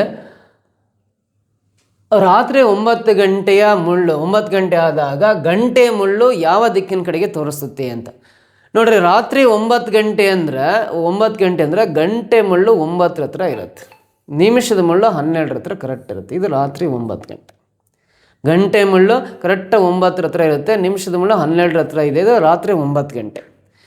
ರಾತ್ರಿ 9 ಗಂಟೆ ಆದಾಗ ಈ ಗಂಟೆಯ ಮುಳ್ಳು ಅಂತೇಳಿದಾನೆ, ಅವರ್ ಹ್ಯಾಂಡ್ ಅಂತ ಇದೆ. ಗಂಟೆ ಮುಳ್ಳು ಯಾವ ದಿಕ್ಕನ್ನು ತೋರಿಸುತ್ತೆ ಅಂದರೆ ಈ ರೆಡ್ ಇಂಕಲ್ಲಿರೋದು ಹೇಳ್ಬೇಕು. ಯಾಕಂದರೆ ನಿಮಿಷದ ಮುಳ್ಳು ಪೂರ್ವ ದಿಕ್ಕನ್ನು ತೋರಿಸ್ತಾ ಇದೆ ಅಂದರೆ ಗಂಟೆ ಮುಳ್ಳು ರೆಡ್ ಇಂಕಲ್ಲಿರೋದು ಯಾವುದು, ದಕ್ಷಿಣ ದಿಕ್ಕು ತೋರಿಸ್ತಾ ಇದೆ, ಸೌತ್ ಡೈರೆಕ್ಷನ್ ಅಂತ ಇದೆಯಲ್ಲ, ಆಪ್ಷನ್ ಸಿ ಇದು ಕರೆಕ್ಟ್ ಆನ್ಸರು. ಆ ಗಂಟೆ ಮುಳ್ಳು ದಕ್ಷಿಣ ದಿಕ್ಕನ್ನಾಗಿ ತೋರಿಸ್ತಾ ಇದೆ ಅಂತ. ಸೊ ಅವ್ರು ಹೇಳಿರೋ ಪ್ರಕಾರ ಈ ನಿಮಿಷದ ಮುಳ್ಳು ಪೂರ್ವ ದಿಕ್ಕು ತೋರಿಸ್ತಾ ಇದೆ ಅಂದರೆ ಈ ಗಂಟೆ ಮುಳ್ಳು ದಕ್ಷಿಣ ದಿಕ್ಕಾಗಿ ತೋರಿಸ್ತಾ ಇದೆ ಅಂತ ಅರ್ಥ. Option C correct answer. ಈ ರೀತಿ ಲೆಕ್ಕವನ್ನು ಬಿಡಿಸ್ತೀವಿ ನಾವು. ಕ್ಲಿಯರ್ ಅರ್ಥ ಆಯ್ತಾ? ನೆಕ್ಸ್ಟ್ ಪ್ರಶ್ನೆ. In a group 50 people speak Hindi, 20 people speak Tamil and 10 speak both Hindi and Tamil, then the number of people who speak Hindi or Tamil is ಅಂತಿದೆ ನೋಡ್ರಿ. ಒಂದು ಗುಂಪಲ್ಲಿ 50 ಜನ ಇದ್ದಾರೆ. 50 ಜನರಲ್ಲಿ 50 ಜನರು ಹಿಂದಿ ಮಾತಾಡ್ತಾರೆ. ಒಂದು ಗುಂಪಲ್ಲಿರೋ ಜನರಲ್ಲಿ 50 ಜನ ಹಿಂದಿ ಮಾತಾಡ್ತಾರಲ್ಲ, 20 ಜನ ತಮಿಳ್ ಮಾತಾಡ್ತಾರೆ. ಆಮೇಲೆ 10 ಜನ ಹಿಂದಿ ಮತ್ತು ತಮಿಳ್ ಎರಡನ್ನೂ ಮಾತಾಡ್ತಾರೆ. ಆಗ ಹಿಂದಿ ಅಥವಾ ತಮಿಳ್ ಮಾತನಾಡುವವರ ಸಂಖ್ಯೆ ಎಷ್ಟು ಅಂತ ಕೇಳಿದ್ದಾರೆ. ಸೊ ಈ ಕ್ವಶನ್ಗೆ ಆನ್ಸರ್ ಮಾಡ್ಬೇಕಂದ್ರೆ ನಾವು ವೆನ್ ಡಯಾಗ್ರಾಮ್ ಥ್ರೂ ಆನ್ಸರ್ ಮಾಡಿದ್ರೆ ನಮಗೆ ಕ್ಲಾರಿಟಿ ಸಿಗುತ್ತೆ. ಒಂದು ಸರ್ಕಲ್ಲು ಹಿಂದಿ ಮಾತನಾಡುವವರ ಸಂಖ್ಯೆ, ಇನ್ನೊಂದು ಸರ್ಕಲ್ಲು ತಮಿಳು ಮಾತನಾಡುವವರ ಸಂಖ್ಯೆ ಬರೀತಾ ಇದೆ. ಒಂದು ಗ್ರೂಪಲ್ಲಿ ಟೋಟಲಿ 50 ಜನ ಇದ್ದಾರಲ್ಲ, 50 ಜನದಲ್ಲಿ ಎರಡೂ ಭಾಷೆನ ಮಾತನಾಡೋರ ಸಂಖ್ಯೆನ ಮೊದಲು ಎಲ್ಲರೂ ಮಧ್ಯದಲ್ಲಿ ಏನಿದೆಯಲ್ಲ ಇಂಟರ್ಸೆಕ್ಟಿಂಗ್ ರೀಸನ್ ಇಲ್ಲಿ ಬರಿಬೇಕು. 10 ಜನರು ಹಿಂದಿ ಮತ್ತು ತಮಿಳು ಎರಡನ್ನೂ ಮಾತನಾಡುತ್ತಾರೆ ಅಂತ ಕೊಟ್ಟಾಗ ಈ 10 ಫಸ್ಟ್ ಬರ್ಕೋಬೇಕು. ಆಮೇಲೆ 50 ಜನರು ಹಿಂದಿ ಮಾತನಾಡುತ್ತಾರೆ ಅಂತ ಕೊಟ್ಟಿದ್ದಾನೆ ಅಂದರೆ ಹಿಂದಿ ಸರ್ಕಲಲ್ಲಿ ಬರೋ ಎಲ್ಲ ಸಂಖ್ಯೆ ಕೂಡಿದಾಗ 50 ಆಗಬೇಕು. ಆಲ್ರೆಡಿ ಹಿಂದಿ ಸರ್ಕಲಲ್ಲಿ ಒಂದು ನಂಬರ್ ಕಾಣಿಸ್ತಾ ಇದೆ, 10 ಇದೆ ಅಂದರೆ ಪೂರ್ತಿ 50 ಬರೆಯೋಂಗಿಲ್ಲ, ಇನ್ನು 40 ಮಾತ್ರ ಬರೀಬೇಕು. ಯಾಕಂದರೆ ಹಿಂದಿ ಭಾಷೆ ಮಾತನಾಡೋರ ಸರ್ಕಲ್ ಇದಿಷ್ಟು, ಇದರಲ್ಲೆಲ್ಲ ಸೇರಿ 50 ಆಗಬೇಕು. ಆಲ್ರೆಡಿ 10 ಇದೆ ಅಂದರೆ 40 ಮಾತ್ರ ಬರೀಬೇಕು. ಆಮೇಲೆ ತಮಿಳ್ ಮಾತನಾಡೋರ ಸಂಖ್ಯೆ 20 ಹೇಳಿದಾನೆ ಅಂದರೆ ತಮಿಳ್ ಸರ್ಕಲಲ್ಲಿ ಬರೋ ಎಲ್ಲ ಸಂಖ್ಯೆ ಕೂಡಿದ್ರೆ 20 ಆಗಬೇಕು. ಆಲ್ರೆಡಿ ಈ ಸರ್ಕಲಲ್ಲಿ 10 ಕಾಣಿಸ್ತಾ ಇದೆ ಅಂದರೆ ಇನ್ನು 10 ಅಷ್ಟೇ ಬರ್ಕೋಬೇಕು, ಪೂರ್ತಿ 20 ಬರೆಯೋಂಗಿಲ್ಲ, ತಪ್ಪಾಗುತ್ತೆ. ಇಷ್ಟು ಬರ್ಕೊಂಬಿಟ್ಟು ಅಲ್ಲಿ ಕೊಟ್ಟಿರೋ ಸಂಖ್ಯೆಗಳನ್ನ ಈ ಥರ ಬರ್ಕೊಂಡು ಹಿಂದಿ ಅಥವಾ ತಮಿಳು ಮಾತನಾಡುವವರ ಸಂಖ್ಯೆ ಅಂದರೆ ಹಿಂದಿ ಮಾತನಾಡೋರು ಅಥವಾ ತಮಿಳು ಮಾತನಾಡೋರು, ಇವರು ಹಿಂದಿನೂ ಮಾತಾಡ್ತಾರೆ ತಮಿಳು ಮಾತಾಡ್ತಾರೆ ಅಂದರೆ ಅಥವಾ ಅಂದರೆ ಇವೆಲ್ಲ ಸಂಖ್ಯೆನ ಇಲ್ಲಿ ಪ್ಲಸ್ ಮಾಡ್ಕೋಬೇಕು. ಸೊ ಇಲ್ಲಿ 40 ಜನ ಹಿಂದಿ ಮಾತಾಡ್ತಾರೆ, 10 ಜನ ತಮಿಳು ಮಾತಾಡ್ತಾರೆ, ಆಮೇಲೆ ಈ 10 ಜನ ಹಿಂದಿ ಮಾತಾಡ್ತಾರೆ ಅಥವಾ ತಮಿಳು ಮಾತಾಡ್ತಾರೆ. ಇವೆಲ್ಲ ಸಂಖ್ಯೆ ಕೂಡಿದ್ರೆ ಆ ಕ್ವಶನಿಗೆ ಆನ್ಸರ್ ಇದೆ ಎಷ್ಟಾಗುತ್ತೆ, 60 ಬರುತ್ತೆ. 60 ಅನ್ನೋದು ಆಪ್ಷನ್ ಸಿ ನಲ್ಲಿ ಇದೆಯಲ್ಲ, ಇದೇ ಕರೆಕ್ಟ್ ಆನ್ಸರ್. ಇಷ್ಟೇ ಆನ್ಸರ್. ನೆಕ್ಸ್ಟ್ ಪ್ರಶ್ನೆ ನೋಡ್ರಿ. PQRSTU ಮತ್ತು Y ಒಂದು ಉದ್ಯಾನವನದಲ್ಲಿ ಬೆಂಚಿನ ಮೇಲೆ ಕುಳಿತಿದ್ದಾರೆ ನೋಡ್ರಿ. ಒಂದು ಪಾರ್ಕಲ್ಲಿ ಈ 6-7 ಜನ ಇದ್ದಾರೆ ಇಲ್ಲಿ, 1 2 3 4 5 6 7 ಜನ ಉದ್ಯಾನವನದಲ್ಲಿ ಪಾರ್ಕ್ ಮೇಲೆ ಒಂದು ಬೆಂಚಿನ ಮೇಲೆ 7 ಜನ ಕೂತ್ಕೊಂಡಿದ್ದಾರೆ. ಮತ್ತು ಎಲ್ಲರೂ ಪೂರ್ವಕ್ಕೆ ಮುಖ ಮಾಡಿದ್ದಾರೆ ಅಂತಿದೆಯಲ್ಲ, ಇದು ಪೂರ್ವಕ್ಕೆ ಮುಖ ಮಾಡಿದ್ದಾರೆ ಅಂದರೆ 1 2 3 4 5 6 7 ಇವರೆಲ್ಲರೂ ಪೂರ್ವ ದಿಕ್ಕಿಗೆ ಹಿಂಗೆ ಮುಖ ಮಾಡಿದ್ದಾರೆ ಅಂತ ಇದೆ, ಪೂರ್ವ ದಿಕ್ಕಿಗೆ ಮುಖ ಮಾಡಿದ್ದಾರೆ. ಸೊ ಇದು ಈ ಬೆಂಚು, ಈ ಬೆಂಚಿನ ಇದು ದಕ್ಷಿಣದ ತುದಿ, ಇದು ದಕ್ಷಿಣದ ತುದಿ, ಸೌತ್ ಎಂಡ್ ಅಂತ ಕರಿತೀವಿ. ಇದು ಈ ಬೆಂಚಿನ ಉತ್ತರದ ತುದಿ ಎಂದು ಕರಿತೀವಿ. ಇವರೆಲ್ಲರೂ ಹಿಂಗೆ ಪೂರ್ವಕ್ಕೆ ಮುಖ ಮಾಡಿದ್ದಾರೆ ಅಂತ. ನಾವು ದಿಕ್ಕುಗಳು ಬರಿಬೇಕಾದ್ರೆ ಇದು ಪೂರ್ವ ದಿಕ್ಕು, ಕೆಳಗಡೆ ದಕ್ಷಿಣ, ಮೇಲ್ಗಡೆ ಉತ್ತರ ಬರಿತೀವಲ್ಲ, ಆ ಥರ ಎಲ್ಲರೂ ಪೂರ್ವ ದಿಕ್ಕಿಗೆ ಮುಖ ಮಾಡಿ ಹಿಂಗೆ ಕೂತ್ಕೊಂಡಿದ್ದಾರೆ ಬೆಂಚಿನ ಮೇಲೆ. ನೋಡಿ, ಎಸ್ನ ತಕ್ಷಣದ ಬಲಭಾಗದಲ್ಲಿ 6 ಇದ್ದಾರೆ. ಎಸ್ನ ತಕ್ಷಣ ಬಲಕ್ಕೆ 6 ಇದ್ದಾನೆ ಅಂತ ಹೇಳಿದ್ದಾರೆ. ನೋಡ್ರಿ, ಇಲ್ಲಿ ಫಸ್ಟು ರೈಟ್ ಲೆಫ್ಟ್ ಯಾವ್ದು ಬರೀತಾ ಹೋಗೋಣ. ಹಿಂಗೆ ಪೂರ್ವ ದಿಕ್ಕಿಗೆ ಮುಖ ಮಾಡಿದಾಗ ಮೇಲೆ ಲೆಫ್ಟು, ಕೆಳಗಡೆ ರೈಟ್, ಎಲ್ಲ ಪ್ಲೇಸ್ಗೆ ಲೆಫ್ಟ್ ರೈಟ್ ಕಾಂಬಿನೇಷನ್. ಮೇಲೆ ಲೆಫ್ಟು, ಕೆಳಗಡೆ ರೈಟ್ ಬರೆಯೋಣ, ಮೇಲೆ ಎಲ್ಲೋ ಕೆಳಗಡೆ 6 ಬರೆಯೋಣ, ಮೇಲೆ ಎಲ್ಲೋ ಕೆಳಗಡೆ 6 ಬರೆಯೋಣ. ಸೊ ಮೇಲೆ ಎಲ್ಲೋ ಕೆಳಗಡೆ 6 ಬರೀತಾ ಹೋಗೋಣ, ಲೆಫ್ಟ್ ರೈಟ್ ಕಾಂಬಿನೇಷನ್. ಬರ್ಕೊಂಡ್ರೆ ಕನ್ಫ್ಯೂಷನ್ ಆಗಲ್ಲ. ಸೊ ಎಸ್ ತಕ್ಷಣ ಬಲಕ್ಕೆ 6 ಇದ್ದಾರೆ ಅಂತ ಕೊಟ್ಟಿದ್ದಾನೆ. ಕ್ಯೂ ತುದಿಯಲ್ಲಿದ್ದಾನೆ ಅಂದರೆ ಈ ಲೈನನ್ನು ಎಕ್ಸ್ಟ್ರೀಮ್ ಎಂಡಲ್ಲಿ ಕ್ಯೂ ಇರಬೇಕು, ಅಂತ್ಯದಲ್ಲಿ ಕ್ಯೂ ಇದ್ದಾನೆ ಅಂತ ಅರ್ಥ. ಮತ್ತು ಟಿ ಅವನ ನೆರೆಯವನಾಗಿದ್ದಾನೆ ಅಂದರೆ ಕ್ಯೂ ಪಕ್ಕದಲ್ಲಿ ಟಿ ಇರಬೇಕು ಅಂತ. ಯಾವ ಕಡೆ ಎಂಡಲ್ಲಿ, ಈ ಕಡೆನೋ ಗೊತ್ತಿಲ್ಲ, ಬಟ್ ಕ್ಯೂ ಪಕ್ಕದಲ್ಲಿ ಟಿ ಇರಬೇಕು ಅಂತ ಹೇಳಿದ್ದಾನೆ. ವಿ ಟಿ ಮತ್ತು ಯು ನಡುವೆ ಇದ್ದಾನೆ. ವಿ ಏನನ್ನು ನೋಡ್ರಿ, ಟಿ ಮತ್ತು ಯು ನಡುವೆ ವಿ ಇರಬೇಕು. ಎಸ್ ದಕ್ಷಿಣದ ತುದಿಯಿಂದ 3ನೇ ಸ್ಥಾನದಲ್ಲಿ ಕುಳಿತಿದ್ದಾನೆ. ನೋಡ್ರಿ, ಇದು ಕರೆಕ್ಟಾಗಿ ಗೊತ್ತಾಯ್ತಲ್ಲ, ಇದನ್ನು ಯೂಸ್ ಮಾಡ್ಕೋಬೇಕು ಮೊದಲು. ಎಸ್ ದಕ್ಷಿಣದ ತುದಿಯಿಂದ 3ನೇ ಸ್ಥಾನದಲ್ಲಿ ಅಂತ ಕೊಟ್ಟಿದ್ದಾನೆ ಅಂದರೆ ಇದು ದಕ್ಷಿಣದ ತುದಿಯಿಂದ 1 2 3ನೇ ಸ್ಥಾನದಲ್ಲಿ ಎಸ್ ಇದೆ ಅಂದರೆ ಇಲ್ಲಿ ಎಸ್ ಬರೀತೀವಿ. ಎಸ್ನ ಪ್ಲೇಸ್ ಗೊತ್ತಾಯ್ತು ಅಂದರೆ ಇವಾಗ ನೋಡ್ರಿ, ಎಸ್ನ ತಕ್ಷಣ ಬಲಭಾಗದಲ್ಲಿ 6 ಇದ್ದಾರೆ ಅಂದರೆ ಇಲ್ಲಿ ಎಸ್ ಇದ್ದಾನೆ ಅಂದರೆ ಎಸ್ನ ತಕ್ಷಣ ಬಲಕ್ಕೆ ಅಂದರೆ ಕೆಳಗಡೆ 6 ಇದ್ದಾನೆ ಅಂತ ಹೇಳಿದರೆ ಇಲ್ಲಿ 6 ಬರ್ಕೋಬೇಕು. ಕ್ಯೂ ತುದಿಯಲ್ಲಿದ್ದಾನೆ ಅಂತ ಕೊಟ್ಟಿದ್ದಾರೆ ಮತ್ತು ಟಿ ಅವನ ನೆರೆಯವನಾಗಿದ್ದಾನೆ. ವಿ ಟಿ ಮತ್ತು ಯು ನಡುವೆ ಇದ್ದಾನೆ ಅಂತ ಕೊಟ್ಟಿದ್ದಾರೆ. ವಿ ಟಿ ಮತ್ತು ಯು ನಡುವೆ ಇದ್ದಾನೆ ಅಂತ ಕೊಟ್ಟಿದ್ದಾರೆ. ಸೊ ನಾವು ನೋಡ್ರಿ, ಈ ಎಂಡಲ್ಲಿ ಕ್ಯೂ ಬರ್ಕೊಂಡ್ರೆ ಕ್ಯೂ ಪಕ್ಕದಲ್ಲಿ ಟಿ ಬರೆಯೋಕ್ಕಾಗಲ್ಲ. ಇಲ್ಲಿ ಕ್ಯೂ ತುದಿಯಲ್ಲಿದ್ದಾನೆ ಅಂತಿದಾರಲ್ಲ, ಈ ತುದಿಯಲ್ಲಿ ಏನಾದ್ರು ಕ್ಯೂ ಬರ್ಕೊಂಡ್ರೆ ಅಂದರೆ ಮತ್ತು ಟಿ ಅವನ ನೆರೆಯವನಾಗಿದ್ದಾನೆ ಅಂದರೆ ಕ್ಯೂ ಪಕ್ಕದಲ್ಲಿ ಟಿ ಬರೆಯೋಕ್ಕೆ ಜಾಗನೇ ಇಲ್ಲ. ಅದಕ್ಕೋಸ್ಕರ ಕ್ಯೂನ ಈ ಕಡೆ ಎಂಡಲ್ಲಿ ಬರೀಬೇಕು. ಕ್ಯೂ ಪಕ್ಕದಲ್ಲಿ ಟಿ ಇರ್ಬೇಕಂದ್ರೆ ಇಲ್ಲಿ ಟಿ ಬರೀತಾ ಇದ್ದಾನೆ. ವಿ ಟಿ ಮತ್ತು ಯು ನಡುವೆ ಇದ್ದಾನೆ ಅಂತ. ವಿ ಅನ್ನೋನು ಈ ಟಿ ಮತ್ತು ಯು ನಡುವೆ ಇರ್ಬೇಕು. ನೋಡ್ರಿ, ಟಿ ಮತ್ತು ಯು ನಡುವೆ ವಿ ಇರಬೇಕು, ವಿನ ಇಲ್ಲಿ ಬರ್ಕಂತ. ನೋಡ್ರಿ, ಇದಿಷ್ಟರಲ್ಲಿ ಪಿ ಅಕ್ಷರ ಎಲ್ಲೂ ಬರ್ದಿಲ್ಲ ಅಂದರೆ ಇಲ್ಲಿ ಒಂದೇ ಪ್ಲೇಸ್ ಇರೋದು, ಇಲ್ಲಿ ಪಿ ಬರ್ತೀನಿ. ನೋಡ್ರಿ, ಪಿ ಆಯಿತು, ಕ್ಯೂ ಆಯಿತು, P Q R S T U V ಎಲ್ಲ 7 ಜನದ ಹೆಸರು ಯಾರ್ಯಾರು ಎಲ್ಲೆಲ್ಲಿ ಕೂತ್ಕೊಂಡಿದ್ದಾರೆ ಅಂತ ಕರೆಕ್ಟಾಗಿ ಗೊತ್ತಾಯಿತು. ಸೊ ಇವಾಗ ಪ್ರಶ್ನೆ ಏನು ಕೇಳಿದ್ದಾರೆ ಅಂದರೆ, ಈ ಕೆಳಗಿನ ಯಾವ ಜೋಡಿ ಜನರು ತುದಿಯಲ್ಲಿ ಕುಳಿತಿದ್ದಾರೆ ಅಂದರೆ ಎಕ್ಸ್ಟ್ರೀಮ್ ಎಂಡಲ್ಲಿ, ಈ ಕಡೆ ಎಂಡಲ್ಲಿ ಕ್ಯೂ ಇದ್ದಾನೆ, ಈ ಕಡೆ ಎಂಡಲ್ಲಿ ಪಿ ಇದ್ದಾನೆ. ಪಿ ಮತ್ತು ಕ್ಯೂ ಅನ್ನೋರು ಆ ಸಾಲಿನ ತುದಿಯಲ್ಲಿ ಅಂತ್ಯದಲ್ಲಿ ಕುತ್ಕೊಂಡಿದ್ದಾರೆ ಅಂತ ಅರ್ಥ. ಸೊ ಪಿ ಮತ್ತು ಕ್ಯೂ ಅನ್ನೋದು ಆಪ್ಷನ್ ಬಿ ನಲ್ಲಿದೆ ನೋಡ್ರಿ, ಇದು ಕರೆಕ್ಟ್ ಆನ್ಸರ್. ಕ್ಲಿಯರ್ ಗೊತ್ತಾಯ್ತಾ? ನೆಕ್ಸ್ಟ್ ಪ್ರಶ್ನೆ ನೋಡೋಣ.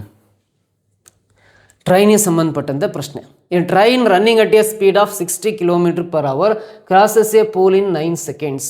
What is the length of the train ಅಂತ ಕೇಳಿದ್ದಾರೆ. ನೋಡ್ರಿ, ಗಂಟೆಗೆ 60 ಕಿಲೋಮೀಟ್ರ್ ವೇಗದಲ್ಲಿ ಚಲಿಸುವ ರೈಲು ಅಂತ ಕೊಟ್ಟಿದ್ದಾರೆ. ಒಂದು ರೈಲಿದೆ, ಈ ರೈಲು ಗಂಟೆಗೆ 60 ಕಿಲೋಮೀಟ್ರ್ ಸ್ಪೀಡಲ್ಲಿ ಚಲಿಸ್ತಾ ಇದೆ ಅಂತ. ಒಂದು ಗಂಟೆಗೆ 60 ಕಿಲೋಮೀಟ್ರ್ ವೇಗದಲ್ಲಿ 60 km/h ಸ್ಪೀಡಲ್ಲಿ ರೈಲು ಚಲಿಸ್ತಾ ಇದೆ ಅಂತ ಹೇಳಿದ್ದಾನೆ. ಸೊ ಈ ರೈಲು ಒಂದು ಕಂಬ ಇದೆ, ಆ ಟ್ರ್ಯಾಕ್ ಪಕ್ಕದಲ್ಲಿ ಯಾವುದೋ ಒಂದು ವಿದ್ಯುತ್ ಕಂಬನೋ ಏನೋ ಒಂದು ಕಂಬ ಇರುತ್ತೆ. ಹಿಂಗೆ ಈ ಕಂಬವನ್ನು 9 ಸೆಕೆಂಡಲ್ಲಿ ದಾಟಿ ಹೋಗುತ್ತೆ ಅಂತ ಕೊಟ್ಟಿದ್ದಾರೆ. ಸೊ ಹಾಗಾದರೆ ಈ ರೈಲಿನ ಉದ್ದ ಎಷ್ಟು ಉದ್ದ ಇದೆ ರೈಲು, ಈ ರೈಲಿನ ಉದ್ದ ಎಷ್ಟು ಅಂತ ಕಂಡುಹಿಡಿಬೇಕು. ರೈಲಿನ ಉದ್ದ ಕಂಡುಹಿಡಿಬೇಕು ಅಂತ. ಸೊ ಇಲ್ಲಿ ಉದ್ದ ಅಂದರೆ ದೂರ ಅಂತ ಅರ್ಥ. ದೂರ ಕಂಡುಹಿಡಿಯ ಬೇಸಿಕ್ ಫಾರ್ಮುಲಾ, ದೂರ = ಕಾಲ ಇಂಟು ವೇಗ ಅಂತ ಬರೀತೀವಿ. ಕಾಲ ಇಂಟು ವೇಗ. ಡಿಸ್ಟೆನ್ಸ್ = ಟೈಮ್ ಇಂಟು ಸ್ಪೀಡ್ ಅಂತ ಬರೀತೀವಿ. ಇಲ್ಲಿ ಕಾಲ ಅಂದರೆ ಈ ರೈಲು ಈ ಒಂದು ಕಂಬ ದಾಟೋಲಿಕ್ಕೆ 9 ಸೆಕೆಂಡ್ ಟೈಮ್ ತಗೊಳುತ್ತಲ್ಲ, 9 ಬರೀಬೇಕು ಕಾಲ. ನೋಡಿರಿ, ಟೈಮನ್ನು ಸೆಕೆಂಡ್ಸಲ್ಲಿ ಬರ್ಕೊಂಡಿದ್ದೀವಿ ಅಂದರೆ ಈ ಸ್ಪೀಡನ್ನು ಮೀಟರ್/ಸೆಕೆಂಡಲ್ಲಿ ಬರೀಬೇಕು ಅಕಾರ್ಡಿಂಗ್ ಟು SI ಯೂನಿಟ್. ಅಂತಾರಾಷ್ಟ್ರೀಯ ಏಕಮಾನ ಪದ್ಧತಿ ಪ್ರಕಾರ ಟೈಮನ್ನು ಸೆಕೆಂಡ್ಸಲ್ಲಿ ಕೊಟ್ಟಿದ್ದಾರೆ ಅಂದರೆ ಸ್ಪೀಡ್ ವೇಗವನ್ನು ಮೀಟ್ರ್ ಪರ್ ಸೆಕೆಂಡಲ್ಲಿ ಬರ್ಕೋಬೇಕು. ಅದು ವೇಗ ಕಿಲೋಮೀಟ್ರ್ ಪರ್ ಅವರಲ್ಲಿದೆ. ಈ ಕಿಲೋಮೀಟ್ರ್ ಪರ್ ಅವರ್ ಇರೋದು ಮೀಟ್ರ್ ಪರ್ ಸೆಕೆಂಡ್ಗೆ ಕನ್ವರ್ಟ್ ಆಗ್ಬೇಕಂದ್ರೆ ಇಂಟು 5/18 ಹಾಕ್ಕೊಳ್ಳೇಬೇಕು. ಇಂಟು 5/18 ಹಾಕೊಂಡ್ರೆ ಕಿಲೋಮೀಟ್ರ್ ಪರ್ ಅವರಲ್ಲಿರೋ ವೇಗ ಮೀಟ್ರ್ ಪರ್ ಸೆಕೆಂಡಾಗಿ ಕನ್ವರ್ಟ್ ಆಗುತ್ತೆ. ಇಂಟು 5/18 ಹಾಕ್ಕೊಳ್ಳೇಬೇಕು. ಇವಾಗ ಸಿಂಪ್ಲಿಫೈ ಮಾಡಿರಿ. 9 1 9 2 18, ಆಮೇಲೆ 2 1 2 3 6 0 ಪಕ್ಕ ಬಲಿಬೇಕು.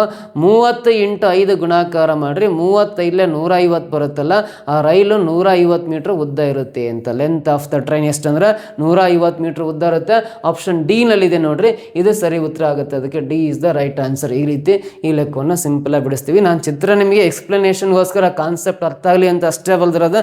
ಎಕ್ಸಾಮಲ್ಲೇ ನೀವು ರೈಲಿನ ಚಿತ್ರ ಬಿಡಿಸ್ಕೊಂತ ಕೂರ ಅವಶ್ಯಕತೆ ಇಲ್ಲ. Next, which number should come in place of the question mark. ಅದೇನು ಕನ್ನಡದಲ್ಲಿ ಇಲ್ಲ ಅಂದರೆ ಏನಂತ ಅಂದರೆ ಈ ಪ್ರಶ್ನಾರ್ಥಕ ಜಾಗದಲ್ಲಿ ಬರುವ ಸಂಖ್ಯೆ ಯಾವುದು ಅಂತ ಅಷ್ಟೇ ಪ್ರಶ್ನೆ. ಕ್ವಶನ್ ಮಾರ್ಕ್ ಪ್ಲೇಸಲ್ಲಿ ಯಾವ ಸಂಖ್ಯೆ ಬರುತ್ತೆ? ಇದು ನಂಬರ್ ಸೀರೀಸ್ 120, ಅದಾದಮೇಲೆ 99, ನೆಕ್ಸ್ಟ್ 80 ಇದೆ, 63 ಇದೆ, 48 ಇದೆ, ಆಮೇಲೆ ಕ್ವಶನ್ ಮಾರ್ಕ್ ಇದೆ. ಕ್ವಶನ್ ಮಾರ್ಕ್ ಪ್ಲೇಸಲ್ಲಿ ಯಾವ ಸಂಖ್ಯೆ ಬರುತ್ತೆ ಅಂತ ಕಂಡುಹಿಡಿಬೇಕು. ಕ್ವಶನ್ ಮಾರ್ಕ್ ಪ್ಲೇಸಲ್ಲಿ ಬರೋ ಸಂಖ್ಯೆ ಕಂಡುಹಿಡಿಬೇಕು. ಸೊ ಹೆಂಗೆ ಕಂಡುಹಿಡ್ತೀವಿ ನೋಡ್ರಿ, ಇದು ಇಳಿಕೆ ಕ್ರಮದಲ್ಲಿದೆ. ನಂಬರ್ಸ್ ಎಲ್ಲ ಡಿಸೆಂಡಿಂಗ್ ಆರ್ಡ್ರಲ್ಲಿ ಇದ್ದಾವೆ. ನಂಬರ್ಸು ಡಿಸೆಂಡಿಂಗ್ ಆರ್ಡ್ರಲ್ಲಿ ಇದ್ದಾಗ, ಇಳಿಕೆ ಕ್ರಮದಲ್ಲಿ ಇದ್ದಾಗ ನೋಡ್ರಿ, 120 ಇರೋದು 99 ಆಗಿದೆ ಅಂದರೆ 120ರಲ್ಲಿ 99 ಮೈನಸ್ ಮಾಡಿದ್ರೆ 21 ಬರುತ್ತೆ. 120ರಲ್ಲಿ 21 ಮೈನಸ್ ಮಾಡಿದ್ರೆ 99 ಬರುತ್ತೆ. 99ರಲ್ಲಿ ಎಷ್ಟು ಕಳೆದ್ರೆ 80 ಬರುತ್ತೆ ಅಂದರೆ 19 ಕಳೆದ್ವಿ ಅಂದರೆ 80 ಆಗುತ್ತೆ. 80 ಇಲ್ಲದ 63 ಆಗಿದೆ ಅಂದರೆ 80ರಲ್ಲಿ 17 ಮೈನಸ್ ಮಾಡಿದ್ರೆ 63 ಬರುತ್ತೆ. 63ರಲ್ಲಿ 48 ಆಗಿದೆ ಅಂದರೆ 63ರಲ್ಲಿ 15ನ್ನು ಕಳೆದಾಗ 48 ಆಗುತ್ತೆ. 63ರಲ್ಲಿ 48 ಕಳೆದ್ರೆ 15 ಬರುತ್ತೆ. ನೋಡ್ರಿ, 21, 19, 17, 15 ಅನ್ನೋವು ಬೆಸ ಸಂಖ್ಯೆಗಳು ಇಳಿಕೆ ಕ್ರಮದಲ್ಲಿದ್ದಾವೆ. ಇಳಿಕೆ ಕ್ರಮದಲ್ಲಿದ್ದಾವೆ ಅಂದರೆ 15ರ ಹಿಂದ್ಗಡೆ ಬರೋ ಬೆಸ ಸಂಖ್ಯೆ 13 ಅಲ್ಲ, 48ರಲ್ಲಿ 13ನ್ನು ಮೈನಸ್ ಮಾಡ್ಕೋಬೇಕು. 8 - 3 ಅಂದರೆ 5, 4 - 1 ಅಂದರೆ 3 ಅಲ್ಲ. ಈ ಕ್ವಶನ್ ಮಾರ್ಕ್ ಜಾಗದಲ್ಲಿ 35 ಬರುತ್ತೆ. 35 ಅನ್ನೋದು ಆಪ್ಷನ್ ಡಿ ನಲ್ಲಿದೆ. ಇದು ಕರೆಕ್ಟ್ ಆನ್ಸರ್ ಆಗುತ್ತೆ. ಅರ್ಥ ಆಯ್ತಾ? ಈ ರೀತಿ ನೋಡಿರಿ, 20 ಕ್ವಶನ್ಸ್. ಇದು 6th ಎಪಿಸೋಡಲ್ಲಿ ಟೋಟಲಿ 120 ಕ್ವಶನ್ಸ್ ಆಗಿದ್ದಾವೆ. ಎಲ್ಲ 120 ಕ್ವಶನ್ಸ್ನ ಬರ್ಕೊಂಡು ನೀಟಾಗಿ ಪ್ರಾಕ್ಟೀಸ್ ಯಾರು ಮಾಡ್ತೀರ ಅವರಿಗೆ ಈ ಮೆಂಟಲ್ ಎಬಿಲಿಟಿ ಸಬ್ಜೆಕ್ಟ್ ಅಷ್ಟೇ ಅಲ್ಲ, ನೆಕ್ಸ್ಟ್ ಕ್ಲಾಸಲ್ಲಿ ಮತ್ತು ಅನದರ್ 20 ಕ್ವಶನ್ಸ್ 140ವರೆಗೂ ನೆಕ್ಸ್ಟ್ ಎಪಿಸೋಡಲ್ಲಿ ಹೇಳ್ಕೊಡ್ತೇನೆ. ನನ್ನ ಕ್ಲಾಸಸ್ ನಿಮಗೆ ಇಷ್ಟ ಇರೋ ದಯವಿಟ್ಟು ಕಮೆಂಟ್ ಬಾಕ್ಸಲ್ಲಿ ನಿಮ್ಗೆ ಏನು ಅನಿಸುತ್ತೆ ಅದು ಕಮೆಂಟ್ ಮಾಡಿ. ಹಾಗೆ ನಿಮ್ಮ ಫ್ರೆಂಡ್ಸ್ ಗ್ರೂಪ್ ಎಲ್ಲ ವಿಡಿಯೋ ಲಿಂಕನ್ನು ಶೇರ್ ಮಾಡ್ತಾ ಬನ್ನಿ. ನೆಕ್ಸ್ಟ್ ಕ್ಲಾಸಲ್ಲಿ ನಿಮ್ಮನ್ನ ಭೇಟಿ ಆಗ್ತೀನಿ. Thank you so much.